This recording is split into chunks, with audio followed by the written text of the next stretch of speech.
Weston, Connecticut Board of Education. The first item on the agenda is we have a quorum, and the second item on the agenda is the Pledge of Allegiance. Can we all stand?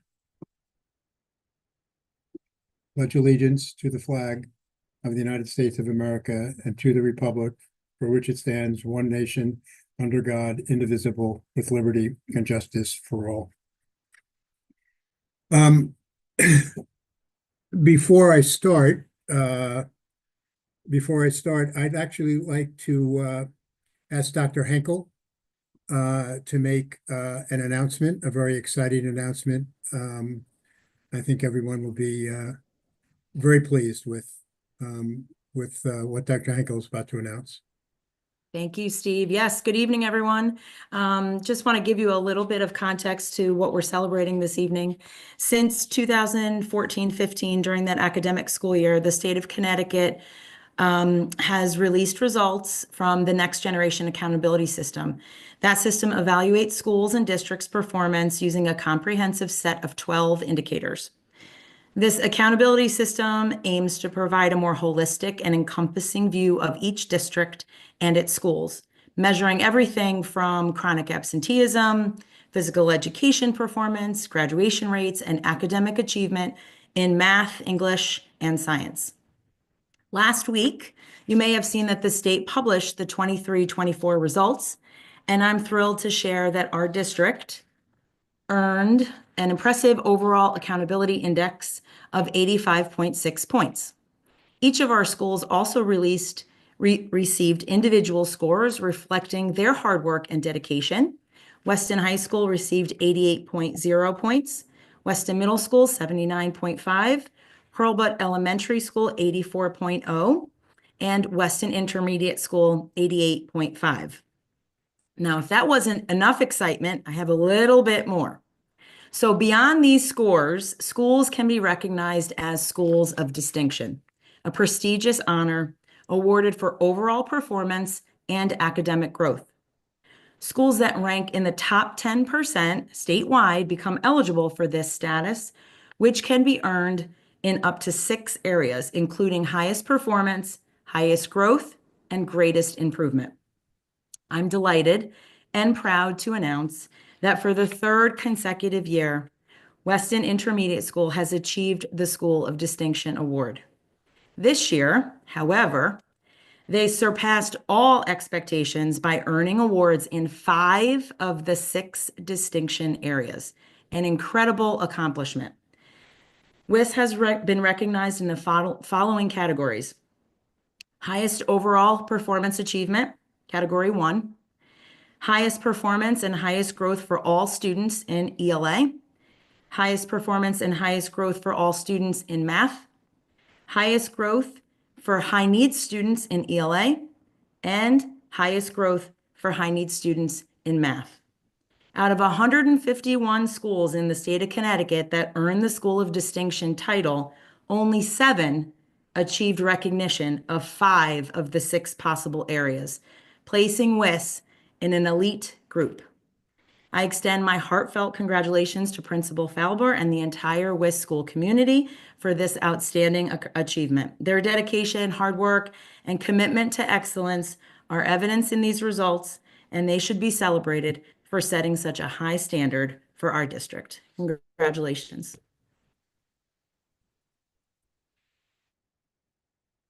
Tina, that's terrific, and Patty, you should be incredibly proud, as should all the principals of all the schools, because these scores are fantastic. I know that the goals of the administration and the goals of everyone who works in our schools is to do even better, but the bar is pretty high, and this is all terrific. Well, before we start, I'd like to just make a few comments and kind of set some expectations for this meeting. This meeting tonight is the first of what will be a series of meetings with the public, with the townspeople of Weston, to discuss the Weston educational facilities, and goals of the educational process in the town. We're going to discuss the findings of our consultant Colliers, and they will review the state of our schools, the state of our schools' physical plant. This is a long time coming, and I want to say at the very beginning, the conversations that we're going to have tonight and the conversations that we're going to have in the future, it's not a partisan conversation. It's a practical conversation. The original studies that were done on the physical plant, not only of the schools, on the town, go back almost 10 years, the Silver Petrocelli report. That was followed by the establishment of the Facilities Optimization Committee. And the Facilities Optimization Committee took that study and engaged a consultant called Tecton, who reviewed the schools and also reviewed the town. So we're now at a point, almost 10 years later, where we have to stop kicking the can down the road and we have to make a decision. And we have on what we're going to do with our schools. But the decision is twofold. It's not only the practical decision of where are the state of our facilities, but there's also a financial decision. And they're intertwined.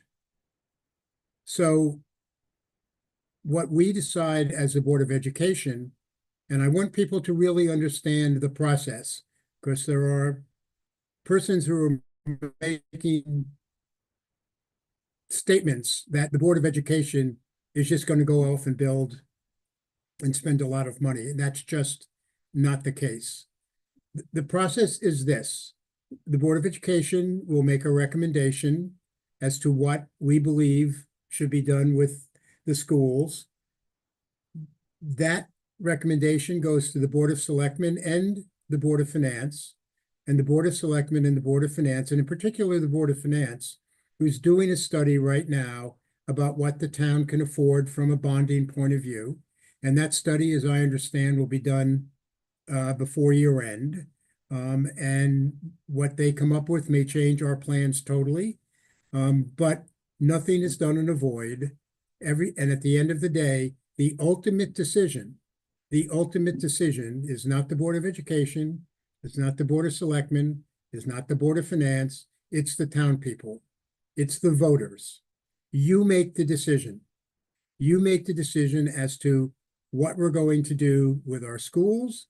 You will be making a decision on what we're going to do with town facilities, but it's you, the voters, who are making that decision. So I want to dispel any belief that the Board of Education can just mandate the construction of a new school or anything that requires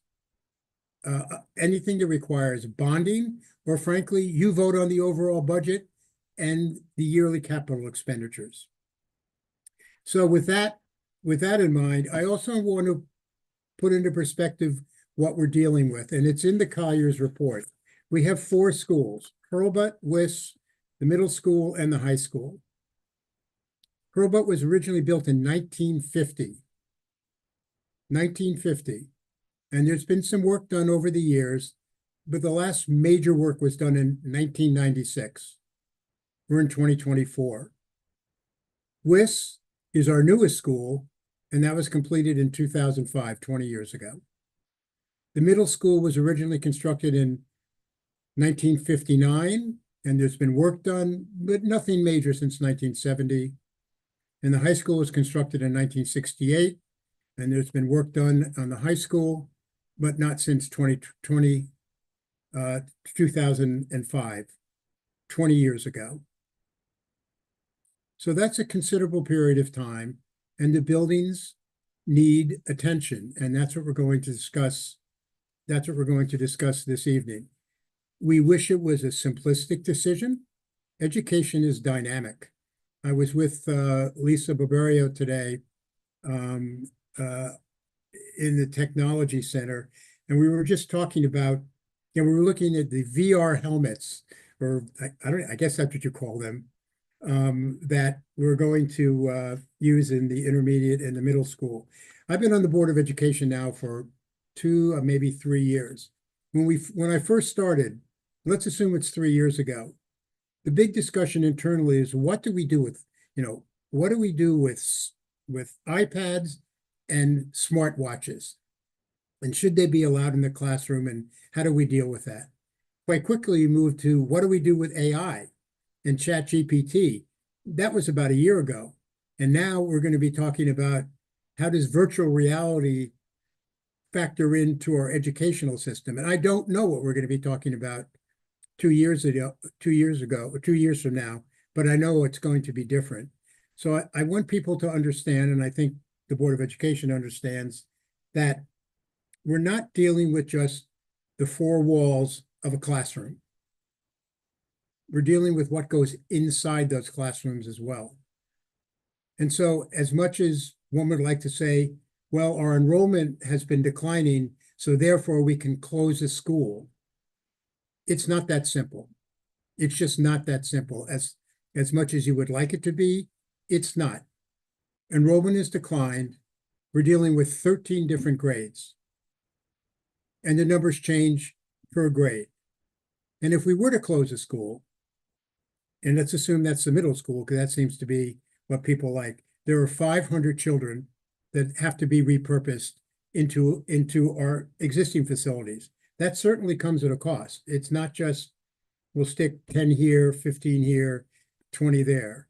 So it's not as simple as basic addition, subtraction,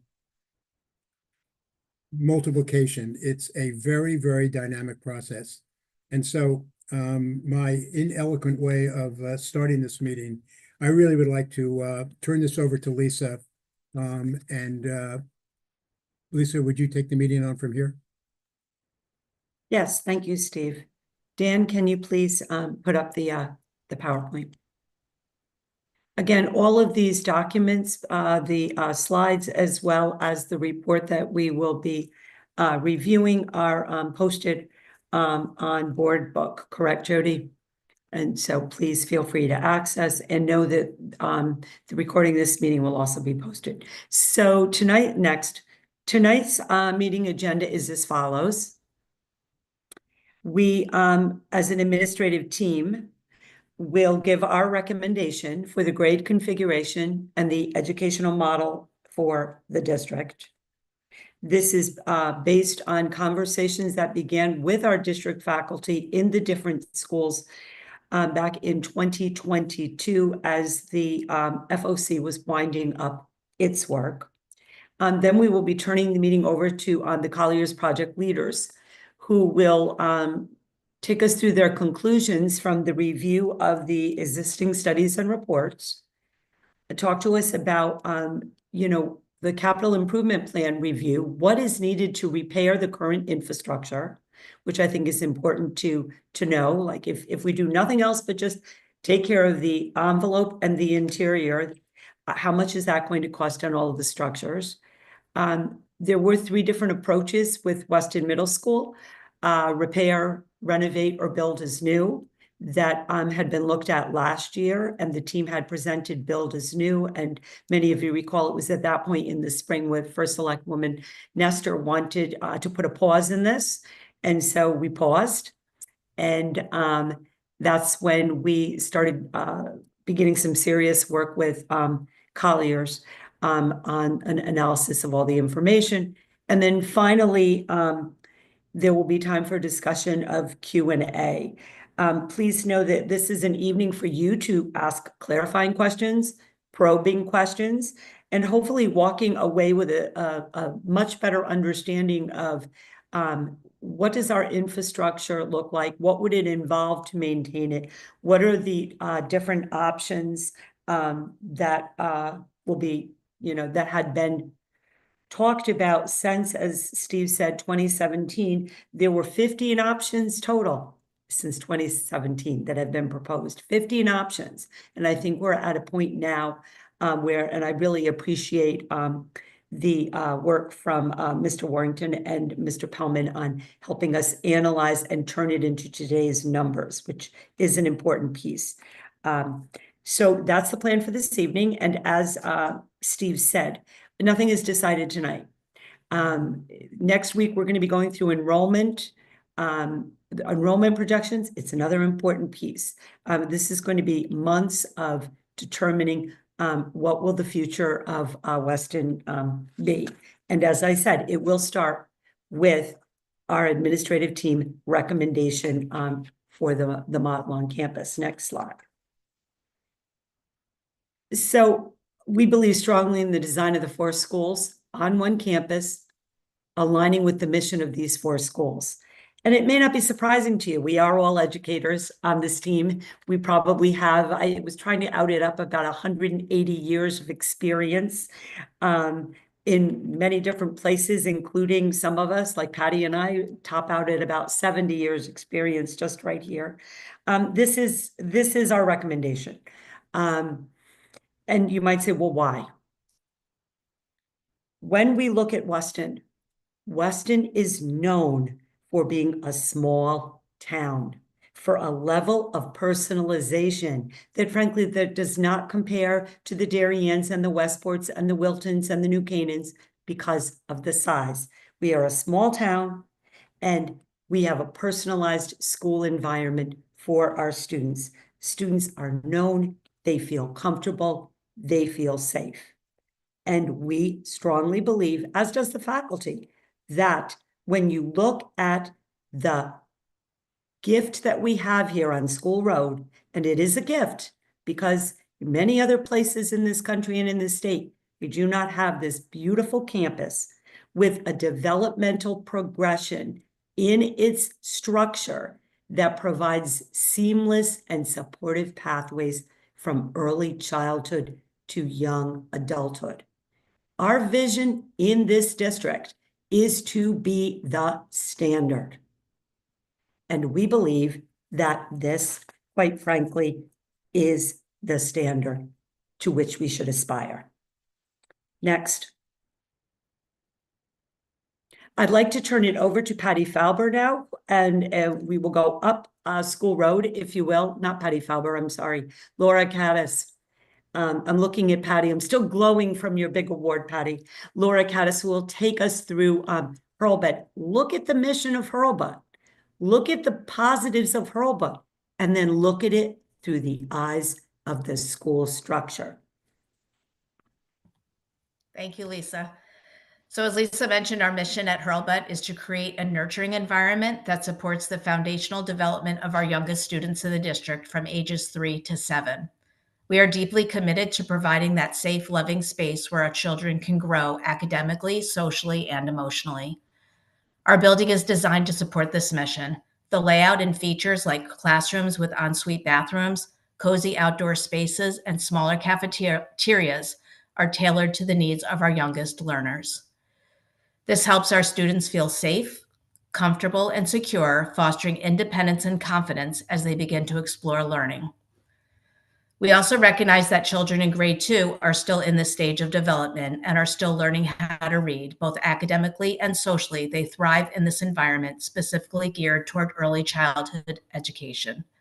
Our goal is to give them the time and space to continue to grow here at Hurlbut, where they can build those foundational skills that will support their future learning.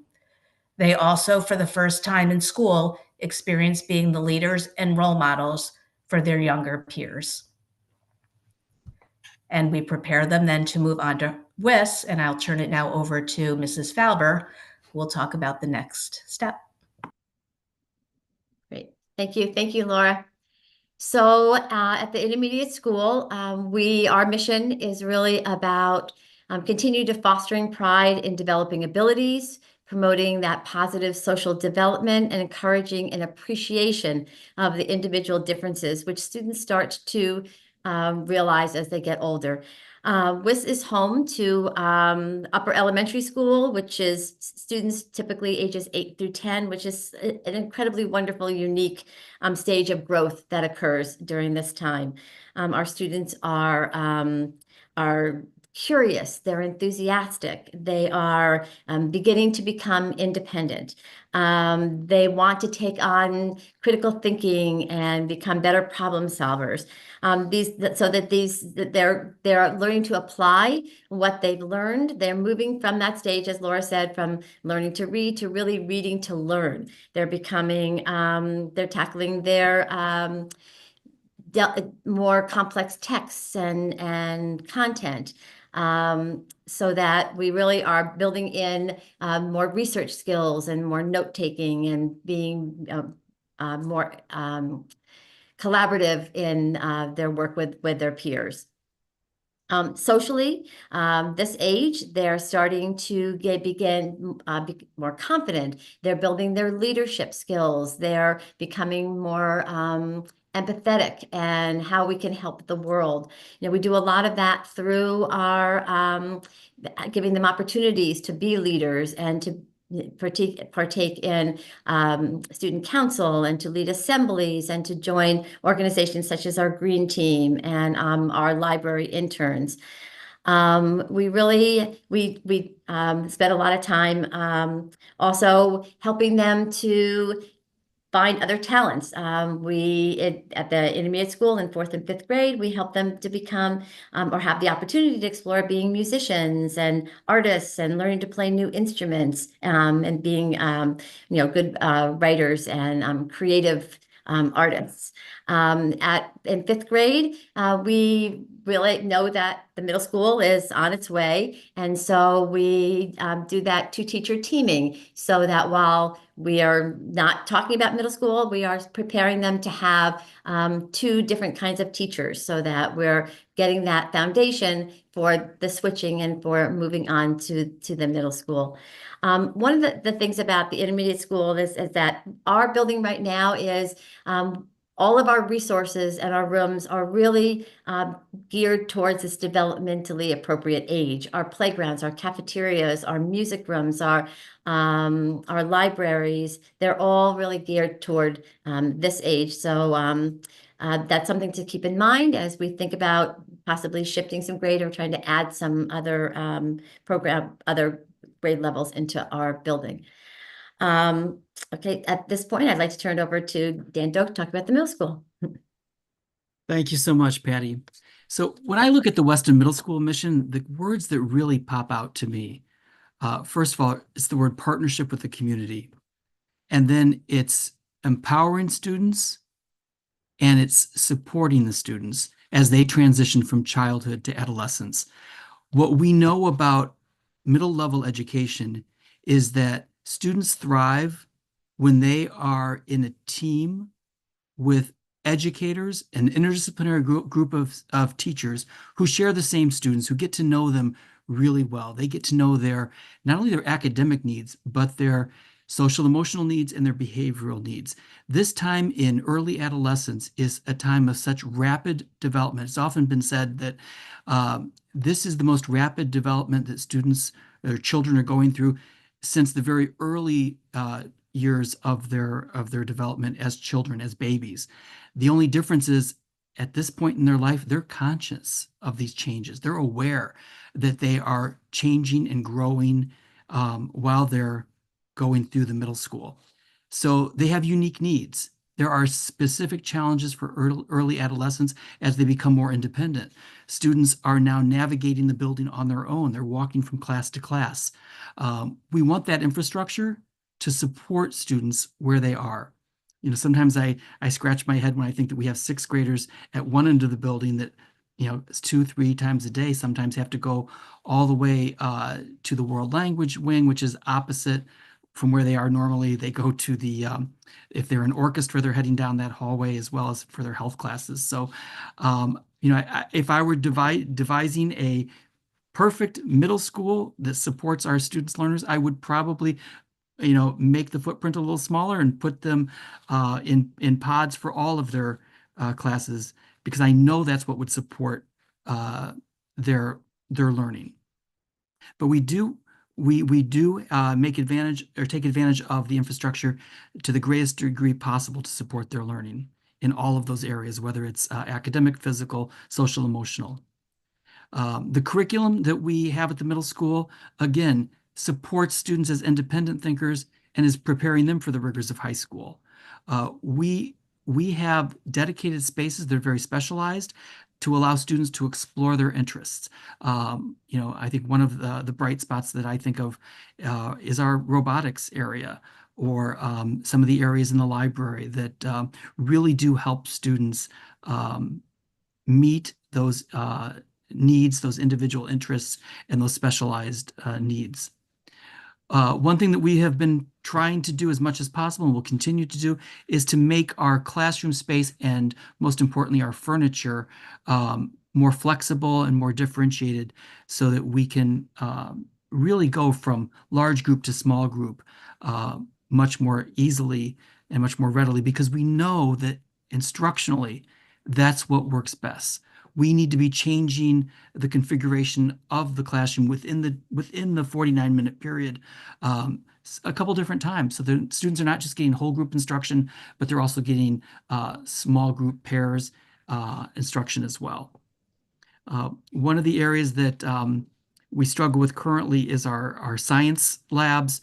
The fact that the center core of our building, just because of the way the additions were put on time and time again, where we have this area where there really isn't any natural light. And what we know about teaching and learning, what we've learned recently, is just the impact of natural light and a view to the outdoors and to nature can really promote student learning.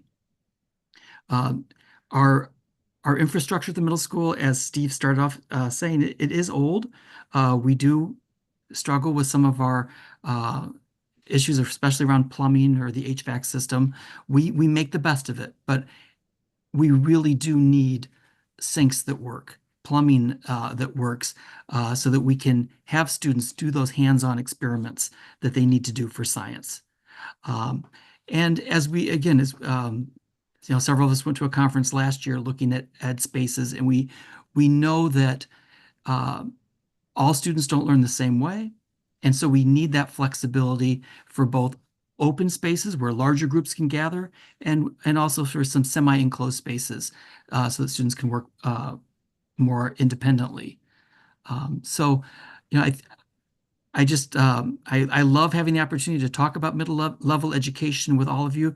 It is unique, I think, and I think it's very important for the students, so that when they go to Weston High School, they're prepared for the rigors that await them. And so at this time, I'd like to turn it over to Megan Canetta, our high school principal. Thank you, Mr. Doak. I think one of the hallmarks of Weston High School is really that student empowerment. Students come to us from middle school and ninth grade. We see some of the breaking some habits from middle school and really advancing into more mature moments in their academic, social, emotional, and behavioral experience at the high school. The small high school setting really ensures that we know students, we know their families, and we also understand their learning profiles and their needs. We have, as you know, we just had our review of our program of studies.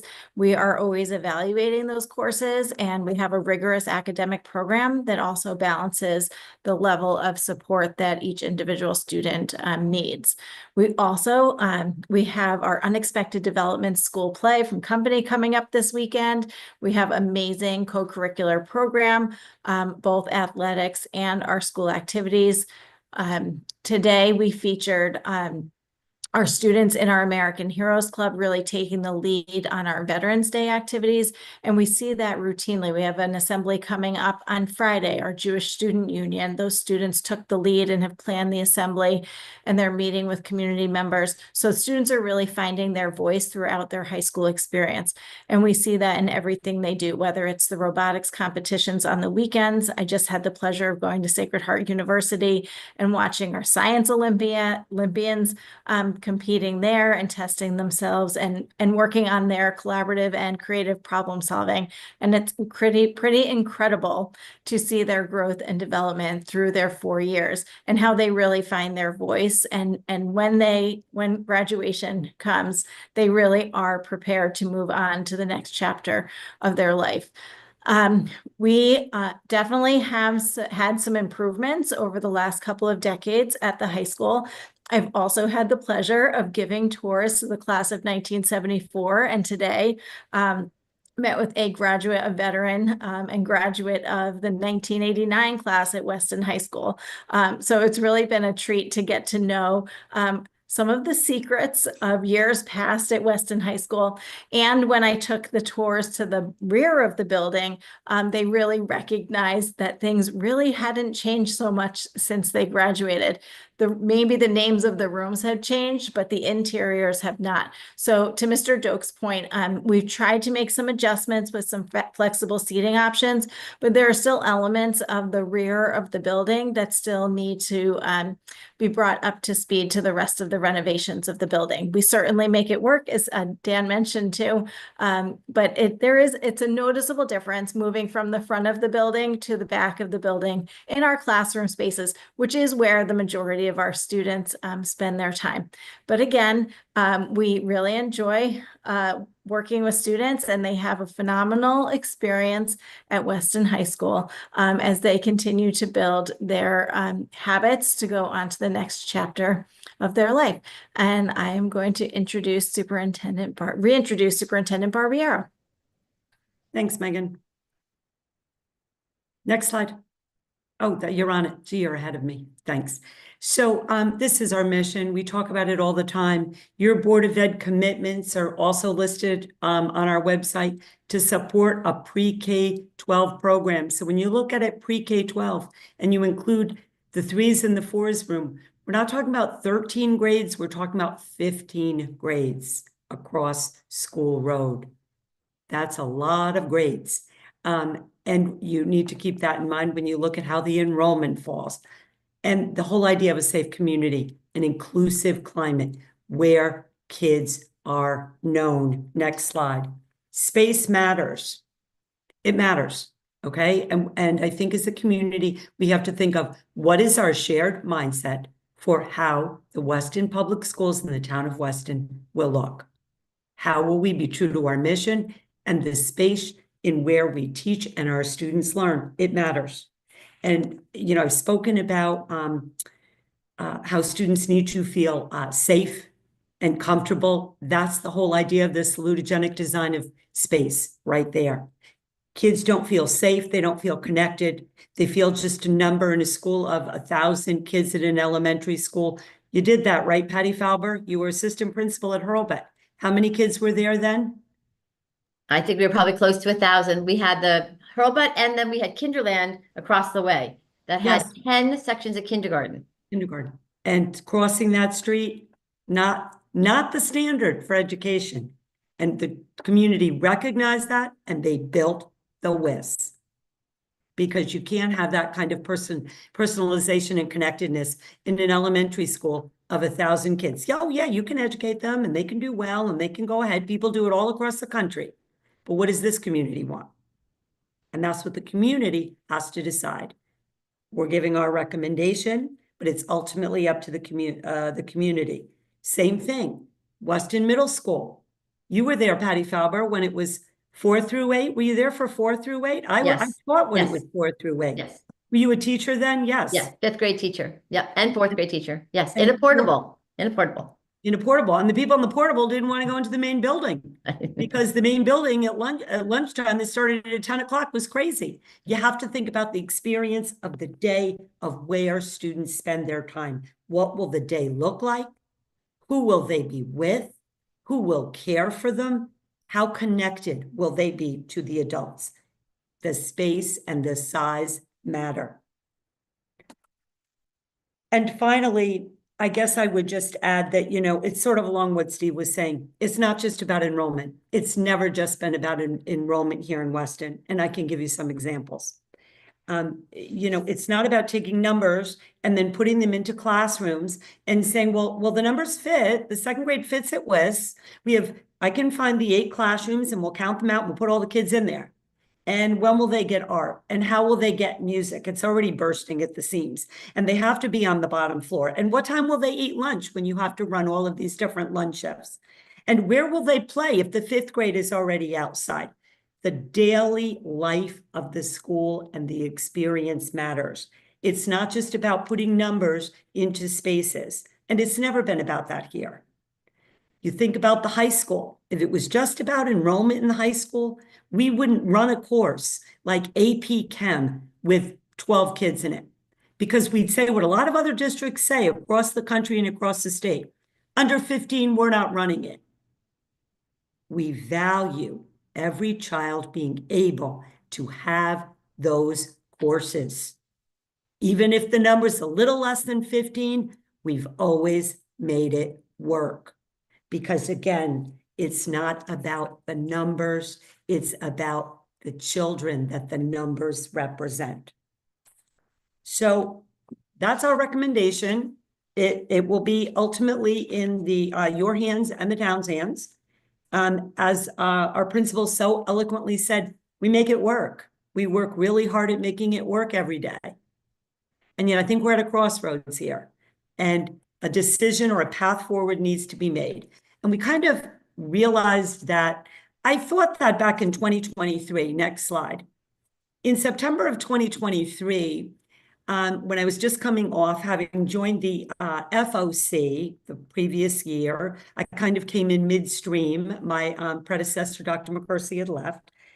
And, you know, I had been there for the different studies, Silver Petrocelli and all of that. And then they brought on Tecton. And in September 2023, I reached out to Tom Scarice. You may remember him as the former assistant superintendent of Weston. Then he became the superintendent in Madison, and ultimately our neighbor next door, the superintendent of Westport.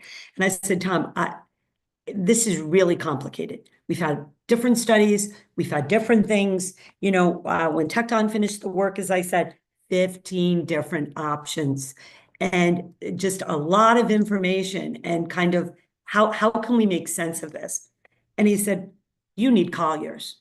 Well, what's Colliers? And some people might say, oh, another consultant. We went through Silver Petrocelli. We went through Tecton, right? What are Colliers? Well, Colliers was kind of around back during the Silver Petrocelli days, but Colliers Project Leaders is basically an international company, very well known, but it has an expertise, fortunately for us, and those experts are working in the state of Connecticut with Charles Worthington, Chuck, and Scott Pellman. And they basically assist school districts in analyzing all of this and figuring out and helping with a path forward as kind of the owner's reps of the school district. They've managed and delivered on a lot of complex school infrastructure projects. They helped in Madison, both with the town and their building project. Tom Scarice was the one that worked with them in Madison. He's had them involved in Westport. The former assistant superintendent, Ken Craw, as the superintendent in New Fairfield, worked with them on their building project. And they were a great help. I mean, I have to say, Scott, that Ken spoke so highly of you and your work personally with that project. So now we're at a point, you know, any good researcher, as Dr. Henkel knows, triangulate your data. And so we have Tecton, we have Silver Petrocelli, we have sort of the history of what we know what happened in the years, and all kinds of blueprints and reports, and you name it, we have it. And yet we don't know what the current pricing would be. We still are thinking about with enrollment and what's that path forward. And so I am just so grateful for Chuck and Scott to be able to say, we will help you analyze this. We will help you look at this and help us with a path forward based on their level of expertise. So at this time, I would like to turn it over to Chuck and Scott, who will be able to take us through their findings when they summarized, and their report was also posted, and give us their thoughts on where we're at. Gentlemen? Great, thanks, Lisa. Again, my name is Chuck Warrington. I'm a director of project management with Colliers Project Leaders. Thanks for that wonderful introduction, very flattering. We're very fortunate to be working with all of you. And as Lisa mentioned, we're currently working with Tom Scarice in Westport Public Schools in their district. I previously worked with Tom in Madison as well. in that capital, that CIP plan that you may have seen, possibly. That was developed with Tom in Madison. We created it there, and then he brought it to Westport. We also have it in Fairfield, Connecticut, on their waterfall, and a few other districts that have chose to use that format. And it's just one of probably many, but it's proven useful. With me tonight is Scott Pellman, as Lisa mentioned. Scott's our associate director, my number 1A, I call him, in Connecticut. Scott's an architect by background. I'm a civil engineer by background, so we kind of share two sides of, I'll say, the technical spectrum. We also have other team members in our Madison office, also Massachusetts, Rhode Island. We specialize in a lot of mostly education projects is probably a bulk of our work. Scott and I lead our public sector. We're both, we like to consider ourselves experts in the OGA, Office of Grants Administration process, in helping many districts lead projects, design them, plan them, construct them, and come out with a project that serves the communities well for that. So we're thankful that Lisa and the team and Phil brought us on board. And the one thing I just want to say is, yeah, we are another consultant, and we can certainly understand maybe the view on that. And the one thing we want to stress is that we're not a design firm and we're not a contractor. So we're not here to try to sell a project to get a design fee out of it. We're not a construction manager who, will manage 80% of a budget. We're, again, engineers, architects, contractors in our former lives. And we also want to be here to help you get to a point where you can make a decision and move forward with, and hopefully help you execute that for that. So two of the primary efforts we took, and we were familiar with your study in 17, I think we did submit for that, and Silver Petrocelli was awarded that, and we know Tecton came on board. And by the way, both two very qualified firms. We work with both those firms on many other projects around the state. So they are very good qualified firms. I want to stress that. What we really did is we just took the information you had at hand, and we looked at it. We didn't want to reinvent the wheel and say, do another study. And Scott's going to go through the review of the two studies. I'm going to cover the capital improvement plan. But what we didn't want to do is, let's do another study. Let's reanalyze. We really think you guys, the districts analyze your schools and your options about as much as you can. I'm sure we could probably come up with another 15 options, but we don't think you need to, or maybe take one of those options and pick one and execute for that. One of the things I learned in Madison is with Tom is, we tried to go out for a new project for Ryerson Elementary School, and that was right off the gate. They said, we want to build and replace a new one there.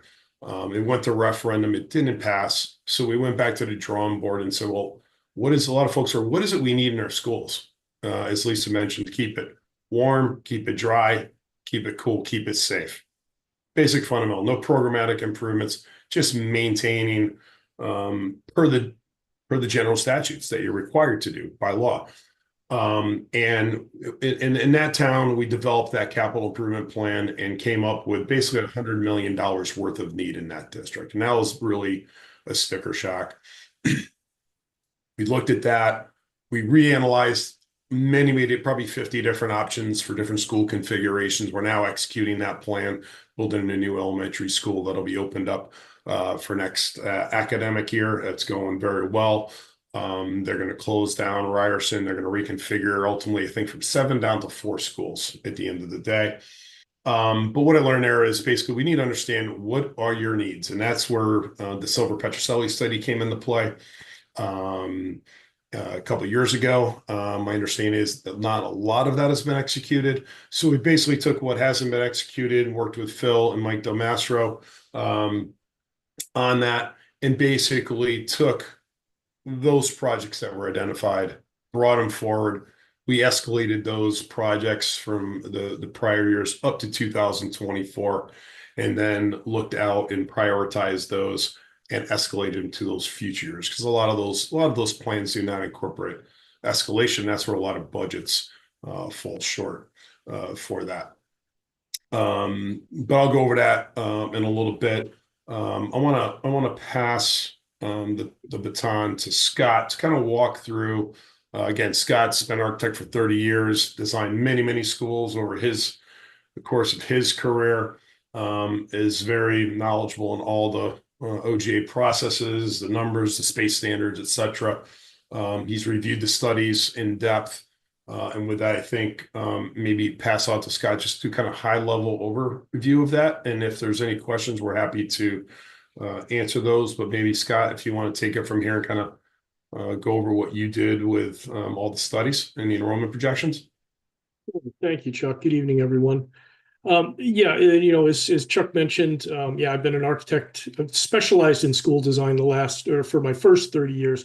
Last 9, I've been with Collier, so I've moved from that role, which has really been a benefit to help guiding municipalities and clients, to help them make the best decision, because they won't always get guided necessarily in the best direction. And we know the tough questions to ask and to make sure that you're really getting value for your money. Chuck and I, we walked the schools with Lisa and her staff after reviewing all of the studies to really just verify and put an eyes on each one of the projects, each one of the facilities, verify that the things listed, the deficiencies, this number of the issues, both by the Silver Petroselli reports and Tecton, were accurate and existed. And for the most part, I think we truly agree with their assessments of the building. And as Chuck said, no need to do any further studies there. I think there's more than enough, more than adequate information to develop the CIP plan that Chuck's been working on, that he's going to go into a little bit more in depth. With that, we put together our summary and, agree that, I think the different configurations that have been proposed, I think at least 15 or more, I counted them up, that Lisa, noted between both the Silver Petroselli and Tecton studies, really looked at just about every grade configuration. But I think, truly a decision on what grade configuration you want to utilize moving forward is kind of the key next step, which I believe you're certainly discussing this evening, to allow us then to help start looking at, prioritizing with you what that first step, what first project may or may not be. Certainly, you heard Dan talk about, and we absolutely agree, the middle school, built in the 60s, really wasn't designed for new teaching concepts, team teaching, a lot of interior windowless classrooms. Certainly, we've seen since COVID hit the importance of, building ventilation, air conditioning systems, air conditioning, it doesn't necessarily exist at that building, and looking at how, and some of the challenges of that existing building, how that could be implemented. Certainly the elementary school is very sprawling, also has some condition issues that Chuck's going to get into, but I think educationally doesn't necessarily have some of the shortfalls that the middle school does. Certainly the intermediate school is your newest school, and then the high school as well. The one thing I would caution everybody about a little bit more, and we have within our report looked at the enrollments and how the state uses basic raw student enrollments to do what's called a space standard, or quote unquote, how big should your building be? And when your numbers start declining, a lot of the basic infrastructure for smaller populated schools starts throwing that space standard off. For example, you could have a full gymnasium that works perfectly fine for 900 or 1,000 kids. But when you get down to 650 in the range that you're in, you still need a full gymnasium to support your academics. But now the square footage of that gymnasium compared to your student population throws that percentage off. So again, anytime you're looking at numbers, you have to really look at the whole story of what are those numbers telling you. And, certainly those are the types of discussions we have with OGA staff. But again, real high level summary, again, we don't think you need to do any additional studies. Really, the next step is confirming the grade configuration, and then, we can work with you to develop what project initially should be undertaken and start that process. And as part of that process, we'll look at developing overall schedules in conjunction with your CIP plans, long-range planning, which you've looked at a lot of studies, but I think what the community really needs now is a long-range plan to address these needs, in balancing that with affordability and what can the taxpayers afford, what are the taxpayers going to support? And so it's that balance. It's the balance of cost to providing, a educational environment that will allow you to continue, the stellar performance I heard, at the beginning of this meeting, and you should be congratulated on that. That is terrific. And certainly I think it's a high standard that you want to maintain. So I think with that, I can turn it back over to Chuck unless there's any initial questions. And I think then after Chuck, we're going to get into a little bit more of the weeds of just explaining what some of your options are as far as whether you just continue to address things with a capital plan and what the difference is between renovate as new and building a new building. Is there any questions? We want to pause there for any questions, Lisa? I don't know if anybody has any.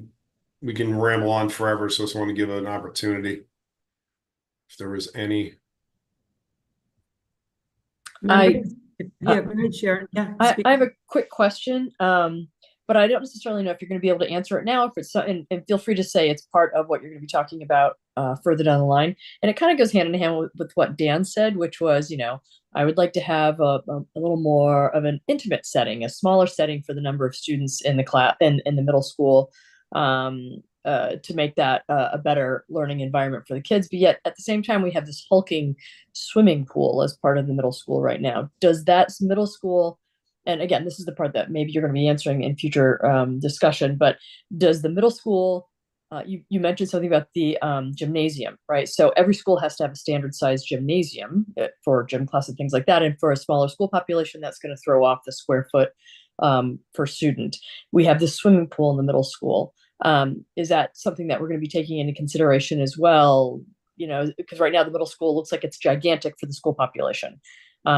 So, as we move forward, is that, I guess what I'm saying is, as we move forward, we're taking that into consideration, hopefully, and we'll be able to work around that and get a structure that works both for the student body, but still allows for whether we keep the swimming pool, right? Or whether we send that back to the town, or however we're going to handle it. But yeah, just want to make sure that when we're looking at square footage for students, that we are that we are taking all of those numbers into consideration. Sorry, I don't know if that made sense. Yeah, no, absolutely. And I think, the pools are an important resource, not just for the school system, but for the community. We understand that.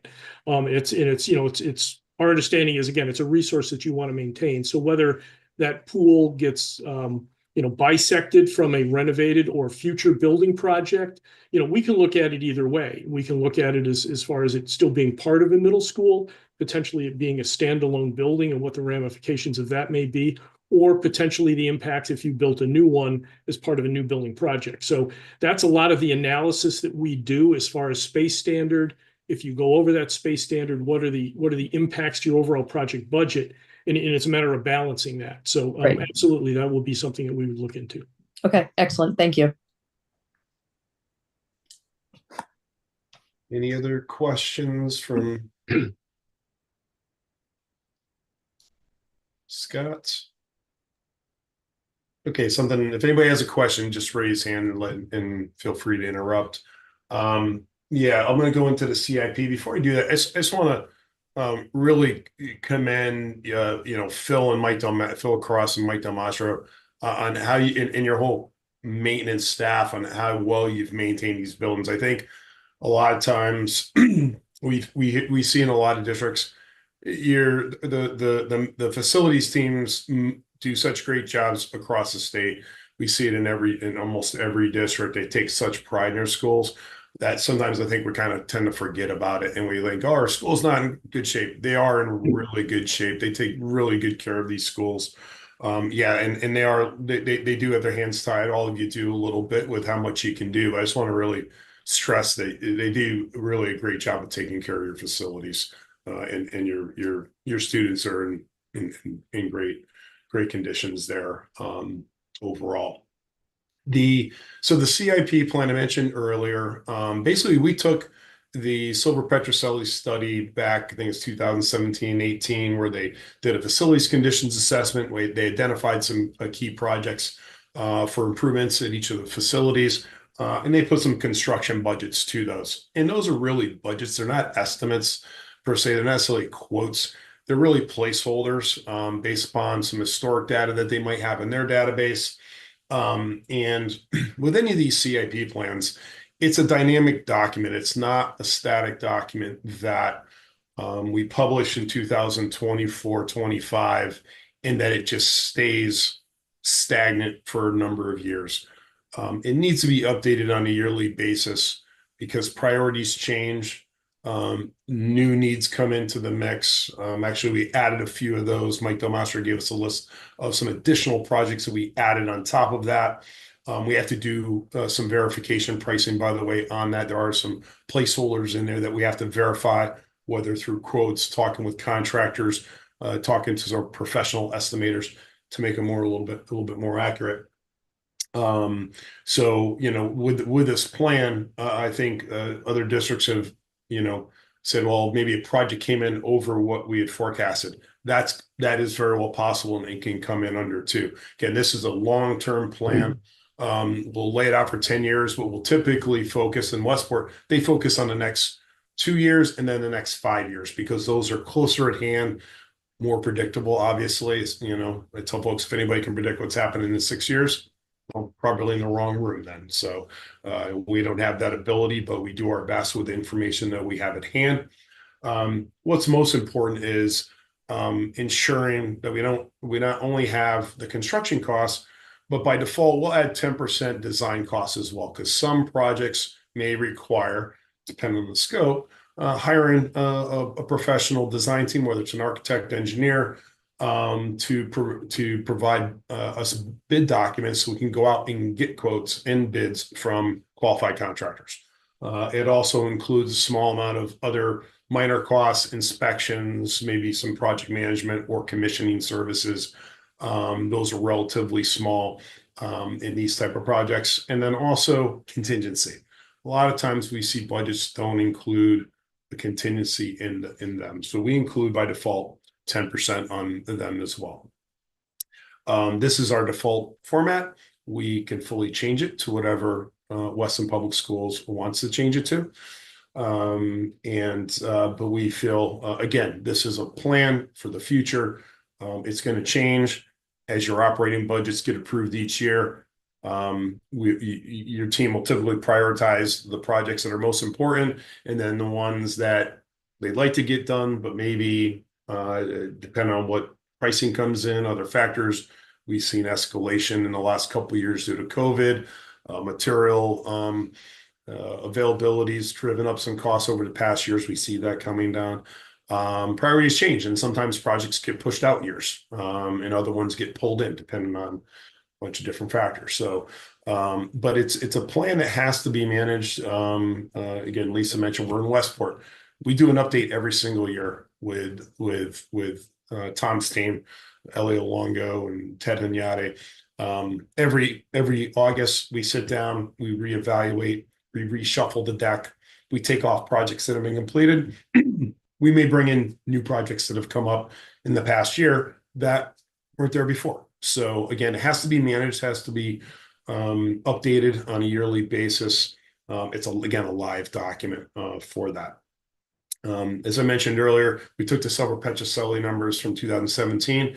We took and we escalated those values to 2024. Because if we simply took their values and put them in without escalating those, I think we calculated the escalation to be about 31% since that time. So that's a pretty big number when you take them throughout the years. They were run about 4%. We ran to COVID, ran about 8-9%, and now we're back in the 4.5. So when you take those and compound them, it adds up over time. So I think it's around 31%. And then so that way we level the bar to 2024. And then depending where in the program it is, we escalate. I think we kept it at 4% per year. So just so you kind of have a context of how this thing is being built. What we also do is, and I'm happy to bring it up. I don't want to get too weedy. I have it up if anybody wants to see it. If you look in the summary sheet, if anybody's seen that, you may see two numbers for a project in a given year. And actually, maybe I'll just bring it up so you see it. At least if I'm getting too weedy, just jump right in and see here if I can. And I just want to show this for an example. So if anybody is reviewing the plan here, so this is our summary sheet for the CIP plan. And I'm gonna blow this up a little bit more. Hopefully everybody can see it. So you can see in each of these projects most of them we have two numbers, and I'll use this one right here for boiler replacement. You'll see a number here of $18,459 and then 227. The way we structured this is to request design dollars for hiring a design team to do the design for the project in the initial fiscal year, and then the remaining balance, construction, escalation, contingency, couple other minor soft costs, goes in the following year, because it's going to take us time to design this and get it out to bid and go out. So that's how each of these are structured. If you go through them, I just want to kind of highlight that. So when you're like, well, why are we asking for money in one fiscal year and the next? It's just to get design dollars a year prior for that. The program is supported. We have a bunch of tabs for each of your facilities. We have a district-wide tab, a central office tab as well. But yeah, so in the prioritization, if you read through the list, you're probably going to see a lot of mechanical systems and projects early. That's very typical in a lot of our programs. Mechanical systems, boilers, chillers, dedicated outside air units, unit ventilators, all this indoor air quality stuff that you might have heard from the state. And then the other one is you might see is what we call building envelope roofs, windows, doors, brick facade, repointing, stuff like that are typically early in the process and put in a higher category than say maybe some of your interior, maybe millwork replacement, furniture replacement, carpet, ceiling tile. Some of those can be done by the district. So you may see a lot of those up front in this program as well. But when we entered everything into the our spreadsheet, we did an initial pass. Phil and Mike reprioritized a few things, so we reshuffled those according to that prioritization by year, and ultimately came up with an estimated value of approximately $50 million of need across all your facilities. Again, that's with escalated dollars starting with 2024. If I can just add something really quickly, and maybe Dan DeVito, it might be helpful to just put up the capital improvement plan slide. The spreadsheet we did not share with the board. We are happy to make that available. To be frank, it's you really have to understand how to read it. I went through it and I said maybe we should stay big picture, but we will certainly we can get that out to you and post it for the public. It does get very involved, but you know, you can get more of a sense of the depth of the work. But this is roughly, Chuck, what we took from your spreadsheet to kind of put up the totals. Mm-hmm. Yeah, so you can see how it's distributed by facility. And the document does categorize those and add them up. You see the middle schools, probably your heftiest one there at just under $17 million escalated out. Hurlbut, it's about 11 million. Obviously WIS is less, it's newer, so we'd expect there to be less. And then the high school, around about 8.7, and then your central office and bus garage. So again, total about $50 million. So Chuck, could I ask you to just for the public, since one of the big topics here is the middle school, to put up the proposed $16.6 million of capital expenditures and what that entails? Just go back to the previous worksheet, so we have a starting point for the public to understand what's going to go on in the middle school if we choose not to. Right. Yeah, and I'll just zoom in on kind of like the category, like the names of the projects there, Steve. That'd be great, thank you. Sure. And again, these projects do not, for programmatic needs, it's not, they're not renovations or any heavy alterations. So you can see here, I'll go through them fairly quickly, replacing boilers. Those are ending near an end of their useful life. Unit ventilators. Unit ventilators are your heating units in your classrooms that are on the outside walls. If anybody remembers those from back even my day, remember in class and you hear the fan going on, and heat blowing all over you. That's the unit ventilator that it has an opening to the outside. We don't use those anymore in current construction. They're just not used. Fin tube radiation, again, that's heating. Coils, typically baseboard on the outside. You see some bathroom renovations. That's pretty substantial. Typically, those are due to either conditions or ADA compliance type issues. When we do that, we typically renovate the entire bathroom. There's cabinetry, outdated cabinetry, renovation of showers in the pool and locker rooms. And that would be spread out over multiple years. Addition of sprinklers to the building, fire protection for that. There's some replacement of the lockers in the gyms and the pools. Egress to courtyards, that's a life safety code, a building code type issue. Handicap ramp at the main office. You have a large set of stairs there where handicap accessibility is challenged there. Ramp to the stage, paving at the school. And then we have some of these ones in yellow that we show you here. Again, additional 18 HVAC units from the 60s. You're band-aiding those together. The chillers, again, another major piece of equipment that we've seen. We had a district who's putting together a plan now. I think it's Weathersfield. They put up a vote to replace Hamner Elementary School. The boiler was going. Well, the boiler failed in the middle of the winter, and they spent about $350,000 on emergency to replace those. So these tend to get pushed out as you talk about these projects, and then it's a matter of when is it going to go. Pool locker room renovations, gym locker room renovations, switchgear. That's electrical, primary electrical service to the building. I'm sure, I think Mike's on the call now. It's probably harder and harder to find parts for these when these break. So, and that's probably the same for a lot of mechanicals as well. So, Thank you. That's the current list. Thanks.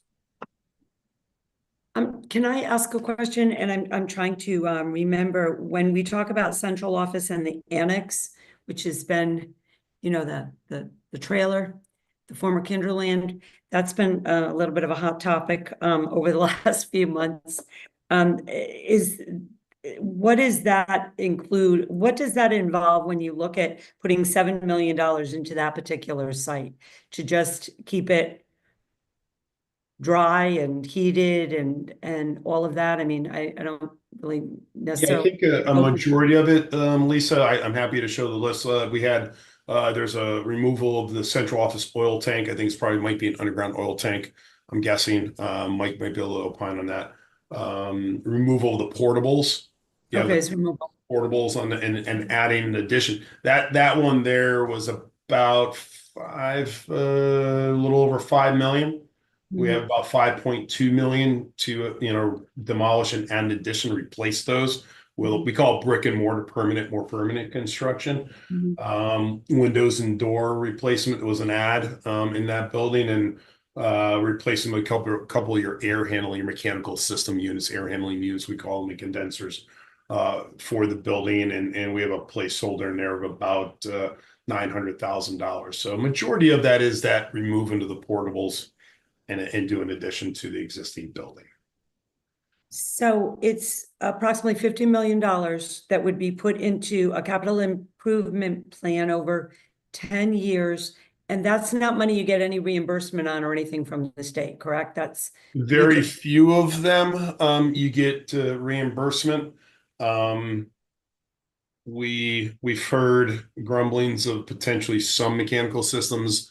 I'm sure you're probably aware of the indoor air quality grants that there's 2 rounds of them the last couple of years. They're not proceeding with that one. I think I heard they're maybe considering making some of this work possibly eligible for reimbursement, but we haven't seen anything on that. The only projects that they're available to be eligible for in right now are either a renovation project or a new project, the way the current the current rules stand. But also, when we start talking about mechanicals, I mentioned the building envelope. If you put in new mechanicals, new air conditioning, new outdoor air, if your building envelope, your windows, doors, and such are not tight, airtight, watertight, comes energy inefficient.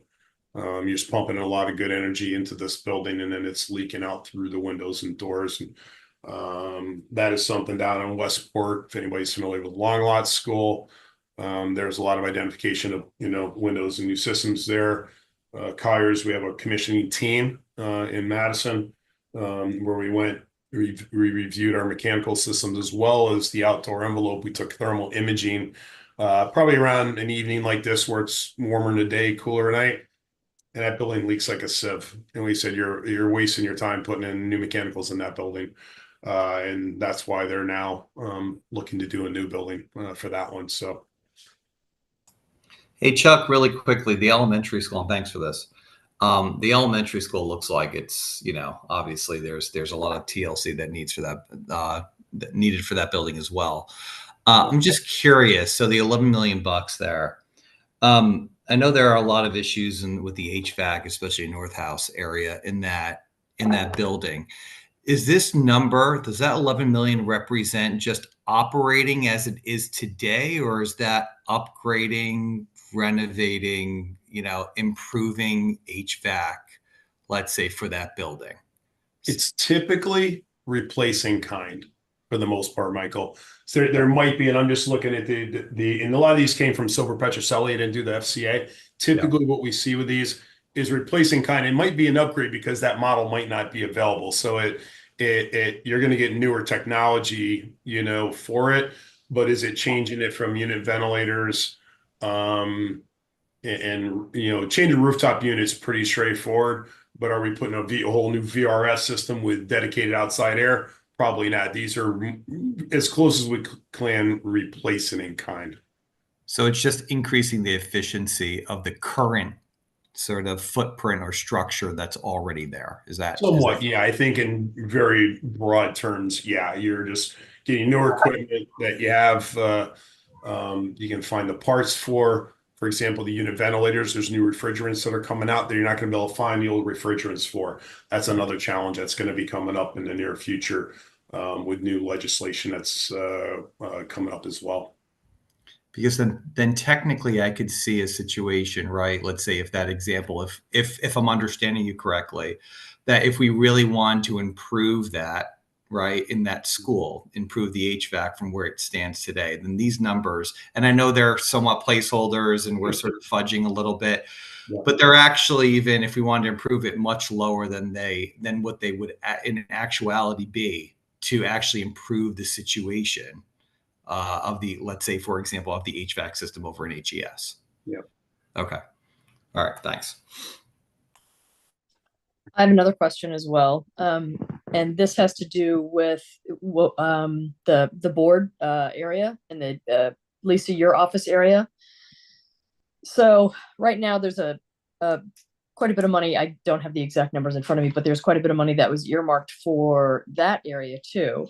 And I know as we're looking at a few different options, we are talking about how we may have some extra room in some of the buildings as they stand now. We're also talking about security issues. There's a variety of conversations happening with the board.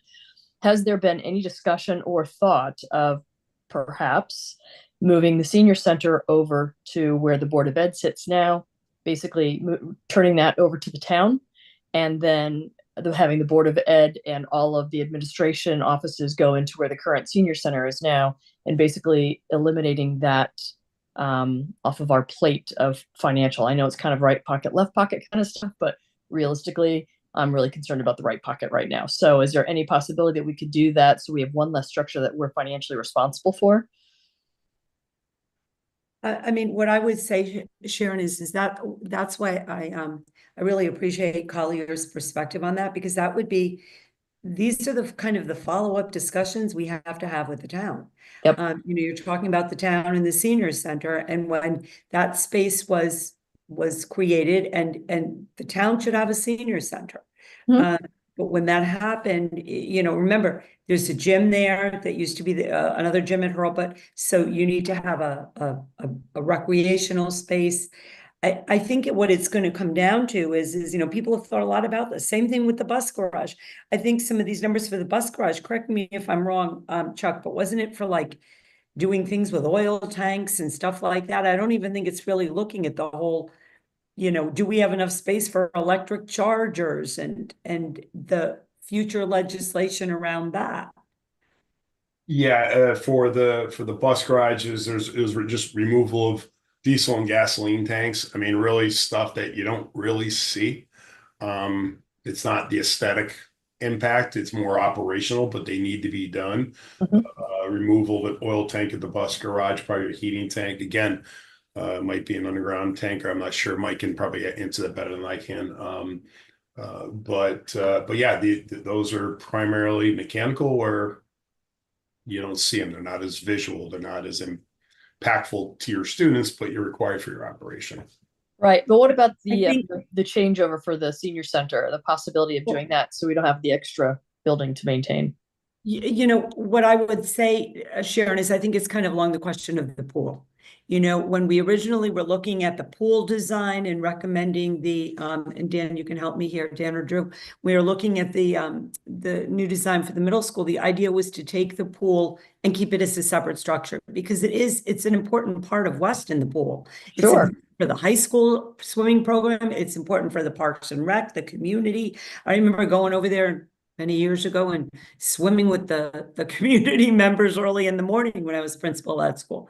So I think that those are the kinds of discussions that, as we proceed with all of this, and I like I have to say, it was Chuck's expression of, this is a slow bake, Lisa. You have to really get a solid understanding of everything as you move along in the process here.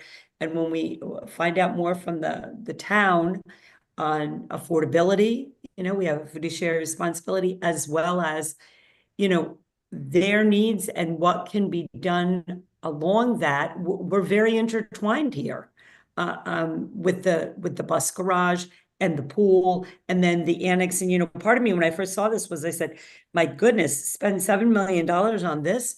We should do something different at, Hurlbut. It wasn't necessarily with the senior center. I was thinking like North House or something, and kind of make a different entrance and put us back over there. I mean, those offices, again, been here a long time. When I was hired in Weston, central office was in the bottom floor, Patty's nodding, of Hurlbut, North House. Yeah. Then it moved to the middle school, and that's why you have kind of that bizarre double door situation over there by the playground, because then it moved there. Then it was briefly at the high school. Then they built the White House that's now, quite frankly, peeling. And Those are portables, aren't they? They're not even built. no, I mean, that's a structure, I believe. Is it? I thought that they were portables as well. No, I believe it's a house, it's a structure. Okay. And we talked about, gosh, why can't we, you know, I jokingly said to one of the builders in town, I wish you could, you know, have a ranch house that I need you to work on, you know, to kind of just extend it and and again, our offices aren't the only ones there. No, I know, but I'm just trying to find a So way I to think that alleviate. along the next steps, these are the steps for the town, because whether it's in our budget or the town's budget, to your point, right pocket, left pocket, it's going to ultimately be out of Weston's collective pocket. And how do we best spend the funds will be the next thing that I think that the town is going to have to determine, keeping those things in mind. Yeah, I think that this is the beginning of a long conversation, and I'm really glad that everyone is viewing it as the beginning of a long conversation. I think what happened in April was indicative of why we need to start this conversation now. But I think that, you know, in order for, we have to bake something to eventually make here's what our recommendation is going forward. And I think that we need to take these things into consideration for that recommendation to go forward, because otherwise we're going to have so many different ideas and opinions coming at us, right? So we really kind of, as a board and as an administration, we need to come together and we need to say, ultimately, this will save us this much money if we do this. This will cost us this much money if we stay here. And I think we need to look long and hard at whether or not we want to maintain those buildings where the administration sits separately. I mean, because again, we have separate conversations where we have parents who are upset about various, you know, about people coming on campus. And as much as I really love the idea of having the senior center adjacent to the youngest learners, I think that it's a wonderful generational gap kind of thing. You know, we have a lot of parents who are concerned about security issues. And then when we have the seniors coming into town, I don't want them being questioned going to the senior center. This is their, you know, their space to go to. So, you know, maybe we just moved it away from the littles and put them over in that area to make it better for everyone. So I don't know, but I do think that this is a conversation that we need to take a look at the numbers and see just what makes the most sense for all of us. So that's my 2 cents on that one. David, you want to say something? I see you went off of mute. Yeah. First, Chuck and Scott, I think it's great that we have what I would call subject matter experts here, finally, because you are 100% right. We've seen proposals from various companies, but how does it all go together, right? And so I think it's wonderful that we have you. That said, I come with a lot of baggage myself because I was on the FOC. So I've seen many years of the can getting kicked down the road. So I do have several questions. The first question I have is, I did look up some of the work that you have done in the past. I sort of focused on 2 towns. Madison was one of them, and the other one was, I'll find it before I'm done. Mike, the document that I saw for Madison was dated October 2021, and I think it was called Modernization. Mm-hmm. So my question is, that document to me in many ways reads a little bit like where we are in Weston. It appears to be a combination of a wish list, costs, thoughts, planning. If I'm right on that sort of being kind of the wish list, how far from that October 2021 document that was presented to, I presume, the community, what actually wound up in reality? What was the final outcome? Good. That's a great question, David. And I can't give you a specific answer. And the reason being is that management's changed a little bit. Each district's a little bit different how they manage this spreadsheet, if you will. They haven't engaged us to update that spreadsheet, that CIP, over the years, where Westport, we're on call with them to help them manage those projects and update them every year. So we haven't done a refresh of that program since that time to go, this is what's been completed or what is still remaining. I know quite a bit I know a lot's been done to it. I know, for example, their Brown Intermediate School, that's going to be converted into it's now a 4-5 school. Now that's going to be a K-5 school next academic year. We did a lot of improvements over the last couple of years to ready for kindergarten, renovate the whole back area. They're doing some architectural upgrades and so forth. With that, there's the new school that came out of that. The new school is not included. So as a result of that, their new pre-K to 5, which we're constructing right now, will be complete next June, July. Pre-K to 5 as well. All their TCLC work's going to be coming off. Ryerson's coming off. Jefferson's coming off. Those 2 elementary schools are coming offline completely. So honestly, David, they should probably do a reshuffle of that in the upcoming years. They brought in a new staff member. Whether or not they'll engage us to update that remains to be seen. So I apologize for not having more clarity on that. Yeah, the reason I ask is because I think it would be really helpful to inform us as a district what another district, and I don't know that Madison is similar to us, and it sort of leads into my next question. I mean, Madison's 17,000 people, so they're Yeah. sizably bigger than us, not double. They have a commercial district, which we don't have to pull from.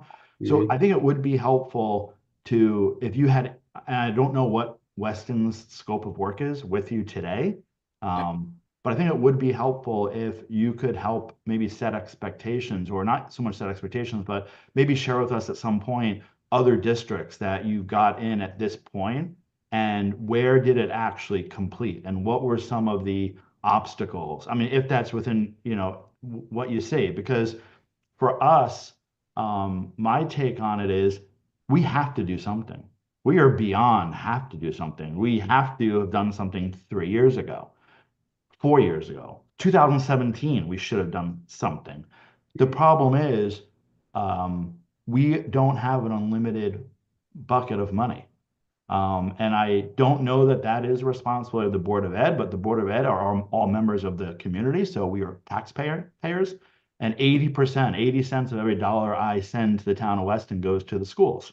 So we don't have, unlike a Westport or a Wilton or a New Canaan or a Darien, we don't have anyone to tax but our community.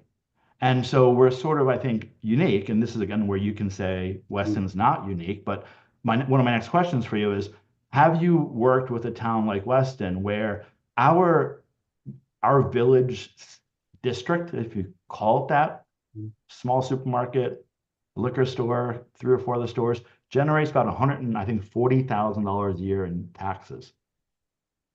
So we go to Really in the big scheme of things, it's really right. So are there any other towns that you've worked with that are similar to Weston, where the constraints really are the ability or the willingness of the taxpayer? Because we have pockets. We are a pretty affluent town. There's no doubt about that. And I think we're all proud of it. But we have to be fiscally responsible with the taxpayers' dollars. So do you have any, and I'm not trying to put you on the spot, and this could be. No, that's fine. No, Right. in Connecticut, nothing comes to mind, Eva. I think you guys are unique in that respect, that you're a fully residential town. I think it's kind of cool. Like you said, you should be proud of that. It's like, hey, like how many people can say it? How many towns can say, hey, we don't rely really on a commercial tax base to support its operation. I can't even say I'm in the town of Ledger. We're small as well, but they have a Dow Chemical and probably more commercial than you guys, but not much. But we're not wealthy. We're 62%, I think, reimbursement rate. So, yeah, as far as another town, again, like you said, Westport, that's probably from a comparable. The only thing I could, as far as getting the progress part of it done, and taking aside what the resources are, Westport's making very good progress. I know on their plan the last couple of years. I can't take credit for it. They've just been dedicated to it. I think they went for a long time. Probably like yourselves, kind of kicking the can down the road. They didn't really have a plan. Tom says, we need a plan. So we developed a plan.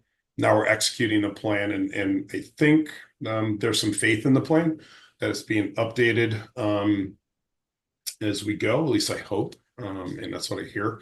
But as far as a comparable town, I don't think we're going to find many that are comparable to at least not ones that we've worked with.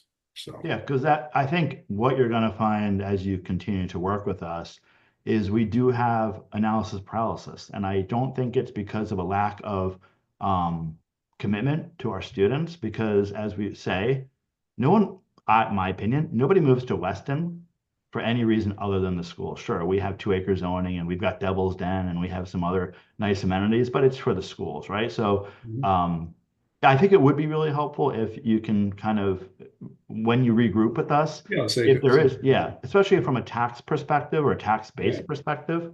And then a couple of other questions I have.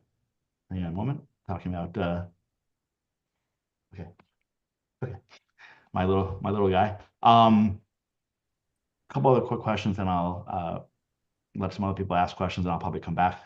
In the work that you've assessed for us, or has anyone asked you for the feasibility of going to a 3-school campus. And the reason I'm asking for that is in one of the 2 documents that you sent us, there was a you pointed out that our square footage is considerably higher than what a school in 2024 would be.